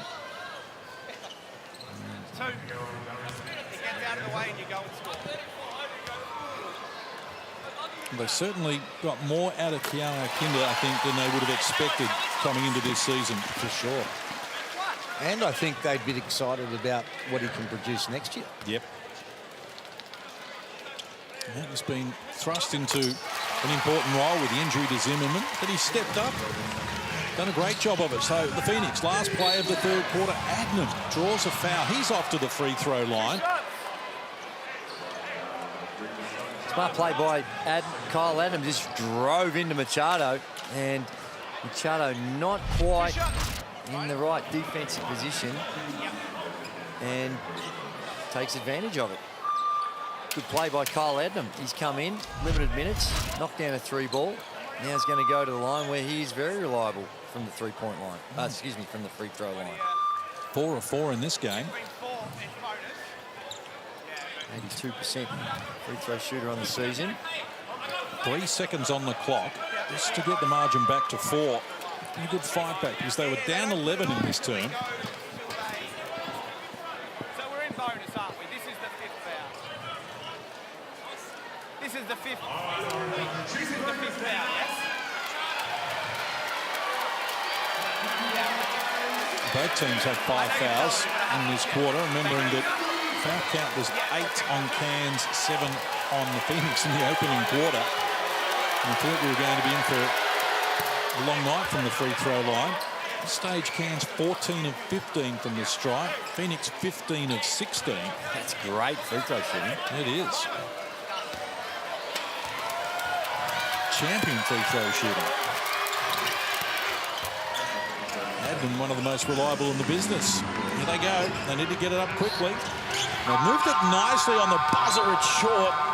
So with 1 quarter to play, the Phoenix are back in the frame. They have done a good job to come from 11 down to close the margin to 4. 3-quarter time, Cairns 69, Phoenix 65. Saturday Night Hoops continues from the Cairns Convention Centre after this.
Well, welcome back to round 18 of the Hungry Jacks NBL. It is champion round. To celebrate champion round, head to the champion website tonight or tomorrow, champion.com.au. That's all you need to know. You get 25% off your champion order. Enter the code word NBL25. That's all you need to do to get that discount. 25% off only tonight and tomorrow. Champion.com.au.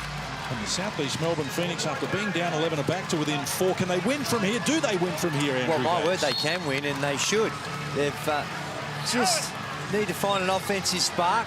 I think if they can just get their noses in front, it'll be a genuine test for the Cairns Taipans to be able to hang in there. But getting in front is the tough part, and it just become a whole lot tougher with Machado coming out and splashing down a 3 to get proceedings underway in the 4th. I think Kyle Adnam can be that person for Southeast Melbourne, up to 11 points in only about 7 minutes or so. So a bit of a spark on the bench. We spoke about it earlier. It's an offensive foul called there. Now Tarangi picks up the foul. There's Machado. He's 2 of 6 from deep, but he's got 14 points, 9 assists. They sat him down during the 3rd, tried to get him a break, and an 11-point lead evaporated down to 4. So he's had a break. 27 minutes he's played in the game. And they'll need him to run this out strongly if they're going to get the better of the Phoenix, who they played last Friday night in Cairns, and it ended up being 86-74 southeast Melbourne. And I know there's still some games left, but if you're thinking of the Phoenix, then they really will. The going will get a whole lot tougher if they don't win this one. And it'll be the Jack Jumpers. Done, mate. If they can't win this one, they're done. You would think so. Machado firing another three. Who had a good look, didn't like it. Joe Chi, the rebound, goes to Creek. He gets past Bull Quoll. Attracted a lot of attention. Federer too much on it. Got his own rebound. Nice finish from Mitch Creek, who's now got 14 points in the game. And only Majukdang with 16 has more. Back to 5. Machado. Mismatch with Chi. Around the perimeter. The Deng. Now Bull Quoll lost the handle. Tried to get it back. Chi slaps it down out of court. 7 on the shot clock for Cairns. Let's do it. Hey, let's go. Ball's coming in. Ball's coming to you, Scott. Machado restarts. Bull Quoll. 3 on the shot clock. Machado goes on with it. Couldn't finish it though. Now Chi tried to tap it to the advantage of Turung. It's scooped up by Adnam. Creek to his left. Got support on the other wing. And Tarangi went hard at Bull Quoll. Good contest, and Tarangi gets the finish. In the end, he got a little lucky. I think he was... Mine was presenting checks that his body couldn't cash. He's going up to try and throw that one down. He wasn't, was he? I think he was. Chance here for the Phoenix. They're back to within 3. Majukdang's been good tonight. Can't connect there as we go courtside to Alex Loughton. Well, that's a great take by Tarangi at the end there, but I really want to see all the action go through Creek. Get him on the on-ball, but get him in the post. Then the mismatch can happen. He'll have a field day on the guards. The action has to go through Creek to get going here. Oh, Nostradamus. Alex Loughton calls for Creek to get involved. He spoon feeds Chi for the dunk. It's a 1-point ball game. Phoenix have scored the last 6, and they're back in the equation. Well, they did, and they got a little lucky on this one, Hammer. And just able to get rolling in, and Chi with a nice finish from Creek. Tight finish looms here. Stay with us on the Hungry Jacks NBL.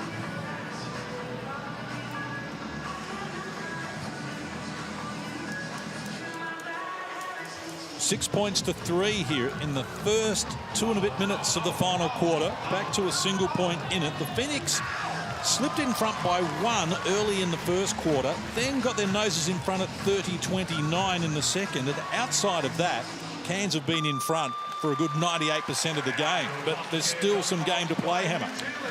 Yeah, there is, and we spoke about it. It has to come off the back of Creek. He's their leader. He's the person that's going to be able to inspire them to be able to win this game. And he has. He was involved in 3 straight baskets that they were able to make in this little comeback. And now it goes back to Cairns. Can they now hold that off, stop the momentum coming from Phoenix, get a couple of good buckets? Machado hasn't had the same influence in this second half. He had 8 assists in the first half, and he's only got 9 now, so only 1 in the quarter and a half. So the Phoenix looking to keep their playoff hopes alive. Certainly the shift in basketball power at the moment, as we get another look at the nice play from Creek, has gone from Victoria into New South Wales. Sydney on a 9-game winning streak. Hawks on a 5-game winning streak after beating Melbourne a little earlier tonight. Who's your championship pick right as we speak, Shane Hill? Sydney Kings. And what about you, Andrew Gatt? Yeah, Sydney Kings. I had them in the pre-season as well. Oh, hello. So, got very nervous after the first 5 or 6 rounds. Who are you going with, Case? That's a good question. I wasn't prepared for that one myself. But right now, gee, it's hard to chip against Brian Gorgin and the Illawarra Hawks. Back-to-back wins again in Melbourne, 5 in a row. Antonius Cleveland, Tyler Harvey coming back into the equation. I like what they're doing, but yeah, Sydney being very impressive as well. Well, that would be a great rivalry grand final if those 2 teams ended up getting there. They're going to play home and away before the season ends, so we'll know a little bit more, and that's going to shape the way that the top 4, and as we know with the top 4, you need home court advantage. Very difficult to win not from home court advantage in the playoffs, so wow. Bit of feeling there too. Don't worry about that. Between the Sydney Kings and the Illawarra Hawks. Good rivalry, isn't it? Great rivalry. Two quality teams, two quality coaches. This one here, though, I'm just a little concerned the way now the Taipans, they're starting to rely more on the free ball. And they're throwing it up. They're now at 8 of 26 at only 30%. And I just don't want to keep being so good at getting to the rim, like plays like that, and finishing, rather than just blazing away from the three-point line. Nice finish from Pinder, and that's probably a finish we didn't see him making last season. He'd probably want to push the man out of the way, maybe pick up an offensive foul or just try and do something outside of his comfort zone. And I reckon 4 of his 6 baskets that he's made, 6 from 7, 15 points, have all been contested shots with his back to the basket of having to make these over a good defender in Mitch Creek. Good touch. Just a little bit more composed as well. Not in a rush and not pressing things. Last season with the Adelaide 36ers, you did some things. He did some things where you just scratch your head and saying, what was going through your head? We've seen less of that this season. And there's a sacrificial foul by Deng. Makes Joe Chi go to the line to shoot a couple of free throws. And it's a credit to Pinder to be able to improve that aspect of his game in such a short period of time. When you've always had that athleticism and you've relied on that, to add the IQ and a sense of poise and purpose to your game in only a season is credit to their coaching staff as well, Adam Ford, but also him wanting to become a much better pro. The fans trying to get involved here and talk Joe Chi out of some freebies and themselves into some Hungry Jack's burgers, and they're halfway home. Well, Cairns lose some time now from Majuk Deng. It was his 4th personal foul, so he has a spell. And he's their leading scorer at 16 points. And Cairns, they're going to rely on their offense. They need to keep that scoreboard ticking over. Deng hasn't scored since half-time. It's been an issue for them. They had 56 at half-time, Cairns. They scored 13 in the 3rd quarter and 5 in this 4th so far. It's dried up for them as Bill Cole goes on with it. It was fouled. Will they get the continuation here? Have to, Case, have to. He picked it up. Picked it up there. Yeah, definitely. Has to be. And South East Melbourne have gone into full frontal and denial of Scott Machado, taking the ball out of his hands and his impact on being able to sort of lay the menu out for the rest of his team. It's a really good take. Well, he's up to 10 assists, and he's the first player to have 10 assists in a game twice this season. Had 10 in round 16 in Brisbane. They had 11 in that game. Jason Cadiz had 11 as well. That's the most by a player in the competition this year. Joe Chi comes up short. Pinder grabs the board, so he's got a double-double as well now. 15 and 10 for Keanu Pinder. 6 minutes to play. Phoenix down 5 with problems, and it just got a whole lot tougher. They got it all the way back to 1 point. And there's an offensive foul. Liafa hasn't had a great one tonight. He's played 26 minutes, 2 of 9 from the field, 1 of 7. That's the 2nd time now he's been called for an offensive foul. A timeout called here. Are we going to see a coach's challenge? Simon Mitchell and Judd Flavel poring over the video replay that they've got alongside them there in the huddle. Last quarter, I guess you may as well use it. No point keeping it. You can't take it home with you. It's getting to a very critical stage in the game. 8 points down, lose possession here, go down the other end and they score. But you don't want to throw it, use it, unless there's no chance of getting it either, because they can still come back and they might need something down the track in the last couple of minutes. So definitely desperation stakes for them, but they've still got a chance. They've got their coaches that are going through the video, so they must believe that they saw something that give them a fighting chance. And there we see it. Geez, not a lot of movement. See Liafa here, comes in and just steps into that screen. Does he move forward? Moves slightly to the right. I don't think they're going to win that one. That's not getting overturned. No, I wouldn't have thought so. Just the sliding of the feet, shuffling. That's a bad challenge. It's a moving screen.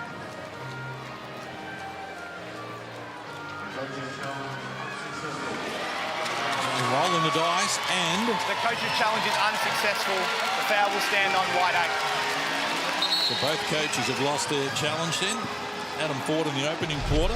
Now, the only thing, from the other angle, where you don't see the shuffling of the feet like that one, but he still leaned in. Technically, he leaned in. Now, I'm not saying it should necessarily be called. I'm saying it's not going to get overturned. Correct.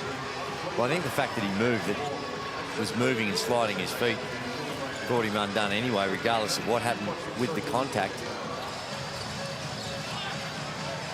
So less than 6 minutes on the clock, and maybe only less than 6 minutes left in Southeast Melbourne Phoenix hopes of playing postseason. Cairns need to live at the free throw line. They've got Southeast Melbourne in the bonus now, so they need to continue to attack the paint, try and draw fouls, and get those easy points. Here's Munford up the floor quickly in the corner. Glidden, dangerous outside shooter, can't connect into the rebound. Number 11 for him in that category. He's 15 points. Just 7 points now for the Phoenix in almost 5 minutes of this final quarter. And Jordan Nuntai looking to finish. The pin to the offensive rebound and the putback too. Not great signs with the effort and energy, and more importantly, the bodies on that rebounding contest by the Phoenix. Fans getting involved as well. Cairns Convention Centre as Munford knocks down the double. So first score for him since halftime. And they need more. Munford with 16 points in the game, 8 rebounds, and a couple of assists. Well, there's Adam Ford just reiterating what Hammer just said.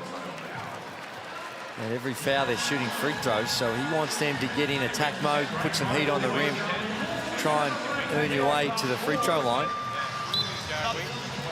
Good games coming up tomorrow. I don't know, Hammer, you're going to be here. Tassie hosting Sydney, and they've already beaten Sydney once at home, so that's a big game for the Jack Jumpers as they look to keep their playoff hopes alive. They've got 13 wins. Not again, pal. They win that one, they're 14. They've got the same number of wins as Sydney. Bull Quoll shut down by Ashley, had an open 2 and elected to shoot the ball outside.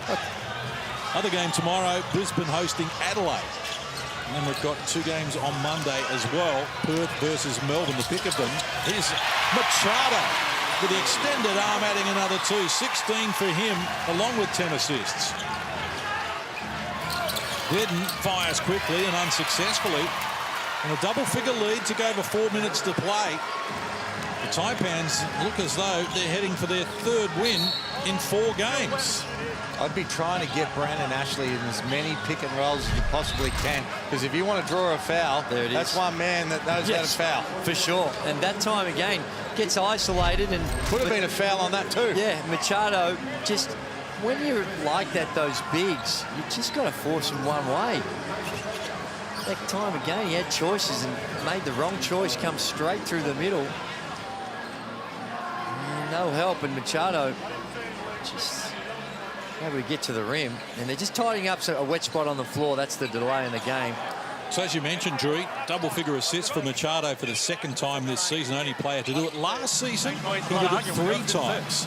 He had 11 assists in round 1, 12 assists in round 4, and 13 assists in round 4 as well. Most assists in the game last season, 14. And that was by Will McDowell-White. Here's Creek. Busted play, throws down the 2. So there's still a heartbeat. Inside 4 minutes to play. Margin cut to 8. That last defensive possession, trying to defend that inbound, is the type of effort they needed from the tip. Bull Quoll working on Leafa. Pinder.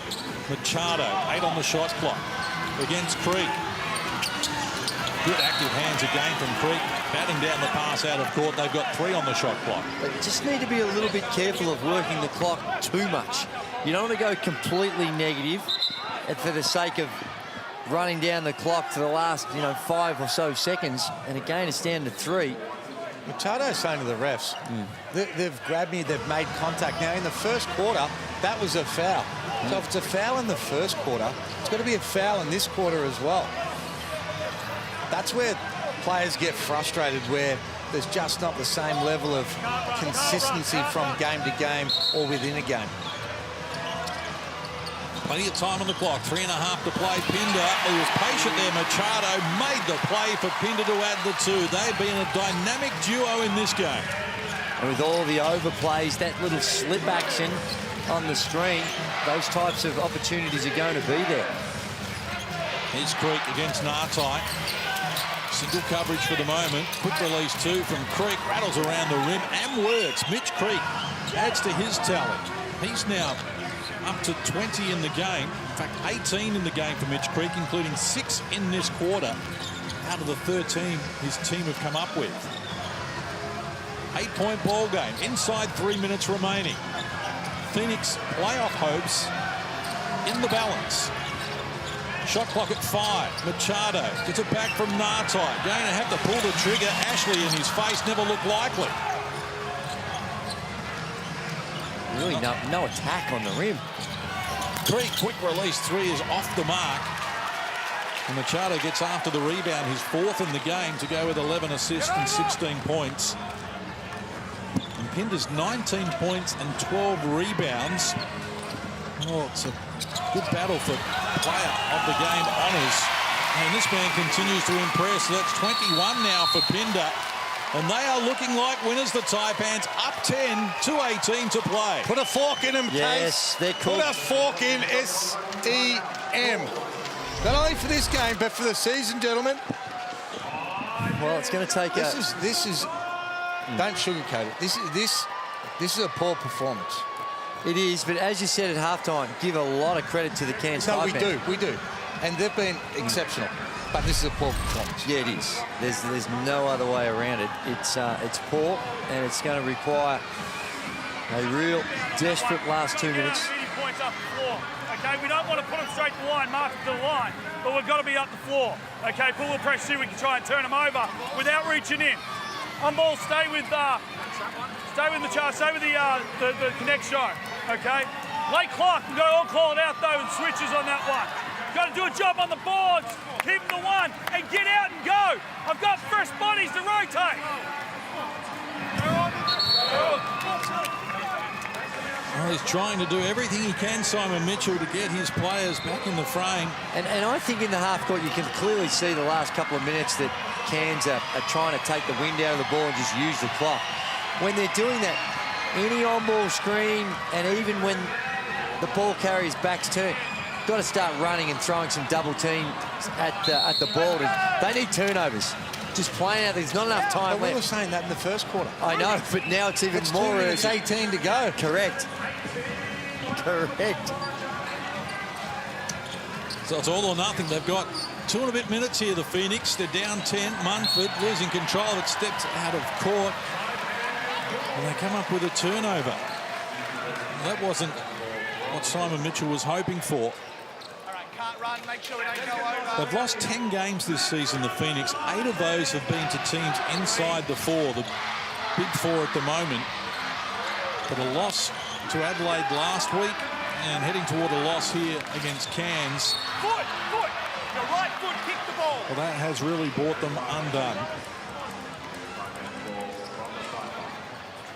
Bull Quoll, one of the 5 starters for Cairns, and they're all in double figures for just the second time this season. So when you consider they're missing their 2 imports, their leading scorer in McCall, and the league's leading rebounder in Zimmerman, full credit to the Taipans for turning this on in front of their home fans. Energy, you know, and character to be able to finish the season on a high. We spoke about it at the start. They're a dangerous team up in far north Queensland as well, and you know, they're stuck together. As Drewy said before, sometimes it's hard when you limp to the end of the line. You've got to try and, you know, keep people up to stay together and to play hard and to be able to do it. And credit to these guys that they've been able to do exactly that. We move inside the last 2 minutes from far north Queensland. Machado for Pinder. This time talked out of it by Glidden on the retreat. Here's Mitch Creek hustling up the floor. Munford got it from Glidden. Asked to create, took on Machado. Flat looking shot, but he makes it work. 18 in the game now for Xavier Munford, including 4 since half-time. Timeout called with 1:47 left on the clock. It's not over yet. No, it's just a little hint. It's very difficult for the Phoenix, and Cairns would have to implode a little in order to get away with this, but they've now just got a stop and a quick score, particularly a 3, a quick stop, and Cairns could get very nervous. Not sure what Pinder was thinking that last one. He just tried to draw the foul and threw his body into his opponent, I guess. But it's going to require pressure. A lot of ball pressure, trapping, trying to get steals. And do it as quick as possible. Well, while they're thinking about that, I should tell people about the NBL fan channel. Your own personalised NBL highlights and content is now available with the NBL fan channel. Don't miss a minute of the action from your favourite team or the players or the particular games you'd like to see this year. You register now for free and start building your own personalised content today at nbl.com.au/channel. I have checked this out. I have tried it. Hammett, you will love it. As a coach and as a student of the game, an aficionado, if you will, you would love building that. And I think, no doubt, go and get Keanu Pinder, roll him in there and see what he's done this season, and you'll be entertained. I haven't studied all the candidates, but Keanu Pinder has to be right in the conversation for most improved, I would suspect. Yep, certainly. Oh, Phoenix dear. again. Creek. Oh, dear. Range, gets it done. Chance of a three-point play. Well, just when we thought this was completely done and dusted, the Phoenix playing the type of defense which really we should have seen from the first. Who would have thought that if you played full court defense, you might be able to create a few turnovers and make things happen? Well, they've still got a bit of work to do, but now time not as relevant, provided Creek can make this one. There's still no need to come out in silly fouls and gamble too much. Just get stops. And for Cairns, they need to get their press break ready. Get the ball in their most potent player's hands, and that's going to be Machado. He's the best decision maker. Get ready to pass through this pressure, not feel like they're going to dribble through it either. Well, the 10-point buffer has evaporated. It's been halved. And a quick outlet pass. Hits to Jordan Nartai. A little over 90 seconds remaining. Phoenix over the limit. They foul. Machado happy to milk the clock here. Shot clock with single numbers. Beats Nartai, gets it back in a mismatch against Brandon Ashley. Spinning into the paint. Not a lot on offer. Needs help. Shot clock going to expire on them. You know what? That's better than a bad turnover. Correct. Because now everything stops. They get a chance to set up their defense if you've got a Cairns hat on to be able to try and get a stop here. Southeast Melbourne, they can't be silly either. They don't feel like they've got to come down and spray up threes. If they can take a quick 2, that's good for them right now too. Juk Deng checks back in. He's playing with 4 fouls. Here's Creek working on Nartai. Baseline, double team, triple team. They've got the ball out of his hands. They force a jump ball here. Great hands by Machado. Came in there and slapped that away from Creek. On the spin here. Good defensive play from Machado. And this is where I'd love to see still back to a jump ball case. Not waiting for us to see who gets possession 100%. for an arrow. 100%. Well, the arrow with the Phoenix. So they're going to keep it. Munford will restart here once we attend to the floor. Go grab here. It's been an entertaining game. Both teams in front in both the first 2 quarters. Biggest lead of the game was Cairns by 11 in the third. Here's Munford elevating, knocking down the 2. We've got a 3-point ball game, a minute to play. Oh my. And they're just having trouble. Nartai with support, trying to split a couple, and he's going to the free throw line, Jordan Nartai, where he has not missed this season. Way! That was mighty close to the sideline too. It was. As they brought it up against that pressure. But surely you couldn't do it to him, Case. How many is he? He hasn't missed, but... Tonight he's 2 of 2, which takes it to 13 of 13. Oh, not a huge sample size. Only 10 players in the league this year are still on 100%, and some of those are 2s and 3s. This is a different set of circumstances. It is. This is where there's a lot more pressure than just your run-of-the-mill free throws in the second or third quarters. And there we go. His first miss of the season, and things are getting tight, Hammer. So Jordan Nartai will try and just compose himself here. Anything is a bonus. Oh, he's missed both! Well. Here come the Phoenix. They don't need threes here. They can continue to attack. Creek working on Deng baseline. Can't complete it. Loose ball scramble. Creek's got it back again. In traffic, shot clock rolls to single numbers. Mumford, Deng on the retreat, down low, can't finish it. Creek had it, Machado knocked it away from him, and now out of court, Cairns will get possession. 2 really good looks as well. Got to the rim, just wasn't able to finish. I thought he was going to make it. That's his shot. Loves to be able to get that little floater and bank it up. Does Creek, and then I thought he had the offensive rebound as well. This one there you normally expect him to make, just short-armed it, and then they get another crack at it, and it was Mumford this time. Again, this is, it's not easy, but that's one you normally expect him to make, and somehow or other, oh, Kenny just tapped that out. Perhaps might want to grab that, Kenny. Oh, what a thrilling finish this has been to an exciting night of Hungry Jacks at NBL. A little earlier we saw Illawarra defeat Melbourne. It was 96-90 in favour of the Hawks. And here we are in this one after leading by 11 in the third quarter. Cairns have got their hands full. The Phoenix have closed to within 3.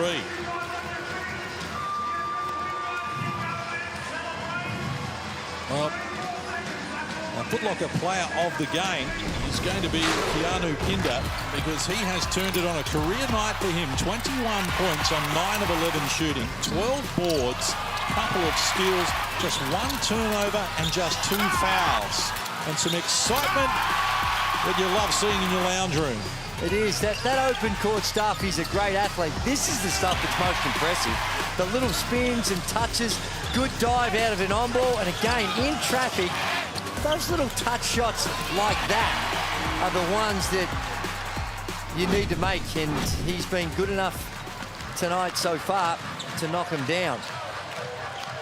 Good to see from Keanu Pinder.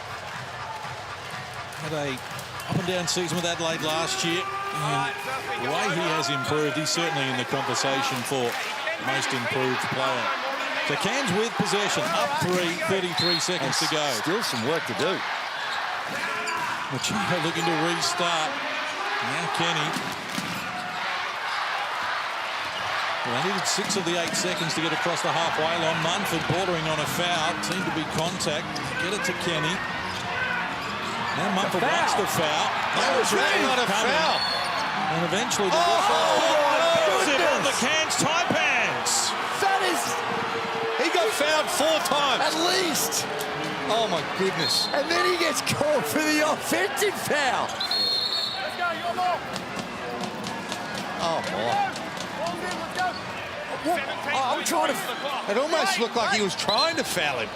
Yeah, it's like, please, okay, we need to stop the clock. I got a foul. My goodness. Well, the Phoenix have got possession here with 17 seconds to play. A chance to tie it up. Now, with 17 seconds to play, you would think that a 2 not going to be enough. Will they go for the 3? No, I think... No, they've got to go for a 3 now. Got to go for the 3, says the Hammer. And he'd probably say, give it to me. I'm ready to go. Here's Munford. Adnam. Oh, he took for Creek and he's tossed it out of court. We have seen more extraordinary finishes. And just real pressure basketball and mistakes all over the place in this last 2 minutes. I'm all right for them to shoot one shot from the technical here, Clark. Let's go. 8 seconds on the clock. Taipans looking for back-to-back wins for just the second time this season. And a foul will be called on Munford with 5 seconds remaining. His 4th personal. Free throws to come here for the Taipans, who are 15 of 18 from the free throw line, but missed their last 2. Just needs to make 1. No shortage of entertainment in the Hungry Jacks NBL. I thought this game at one stage would be meandering to an eventual Cairns Taipans win when they were up 11 during the third. They were up 10 during the second. Made the early running in the game. And it has come down to the last 6 seconds, and it's still a live ball game. Yeah, well, certainly when they were up 12 with, what was it, a little over 2 minutes to play? 2.5 minutes to play. We put the cue in the rack. Hammer said put a fork in him, and I supported him. But to their credit, they showed the reward when they get up and in, and now you can put definitely a fork in them. No, I hadn't taken it out. I think there was just a... I got a little hesitation. Kenny gets the fans on their feet because the Cairns Taipans are going to win back-to-back games, and their 3rd in 4 starts with victory over the Southeast Melbourne Phoenix. Keanu Pinder is our footlocker player of the game. He put some pressure on Mumford and took him out of the last 2. And it's the Taipans who prevail 90-85. The Phoenix playoff hopes are in tatters. And we'll be back to wrap it up in just a moment here. It's Saturday Night Hoops and the Hungry Jacks NBL. And as I mentioned, Pinder, the footlocker player of the game. 21 points, 12 boards. He did it all and steered them home. Stay with us here. We'll be back with more in just a moment.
Round 18 of the Hungry Jacks NBL. We're celebrating champions' long-standing partnership with basketball, and there'll be goodies to give away at all the games, and there was goodies to give away here between the Phoenix and Cairns, because the Taipans led in the early stages by 3 at quarter time, 8 at the half, cut out to 11 in the third. Melbourne stormed back to get back to within 1 in the final quarter, and Cairns prevailed by 5. They earned it.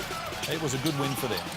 Well, it was, and they did their best to give the Phoenix absolutely every opportunity to cause a miracle upset, given they were 12 up with 2.5 or so to go. And Keanu Pinde, our Foot Locker player of the game, he continues to grow before our eyes, and just the calmness that they had throughout most of that game. We saw some nervous moments down the end, but they played with great poise. 21 points to Pinder, Machado with his 16.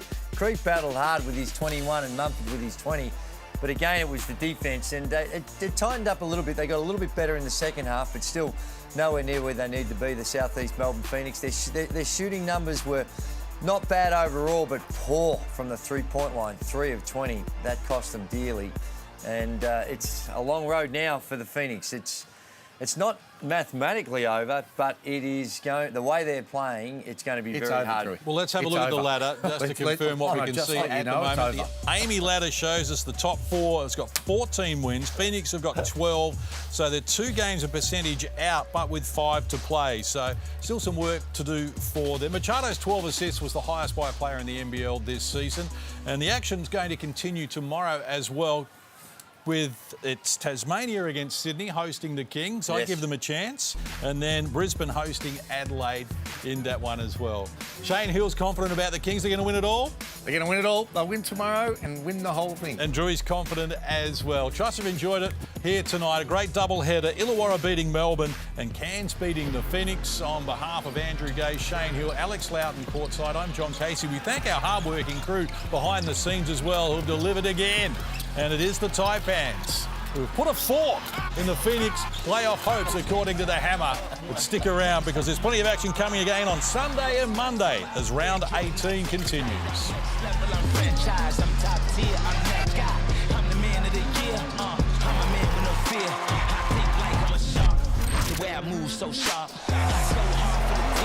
This program is brought to you by Hungry Jacks and Bunnings Warehouse.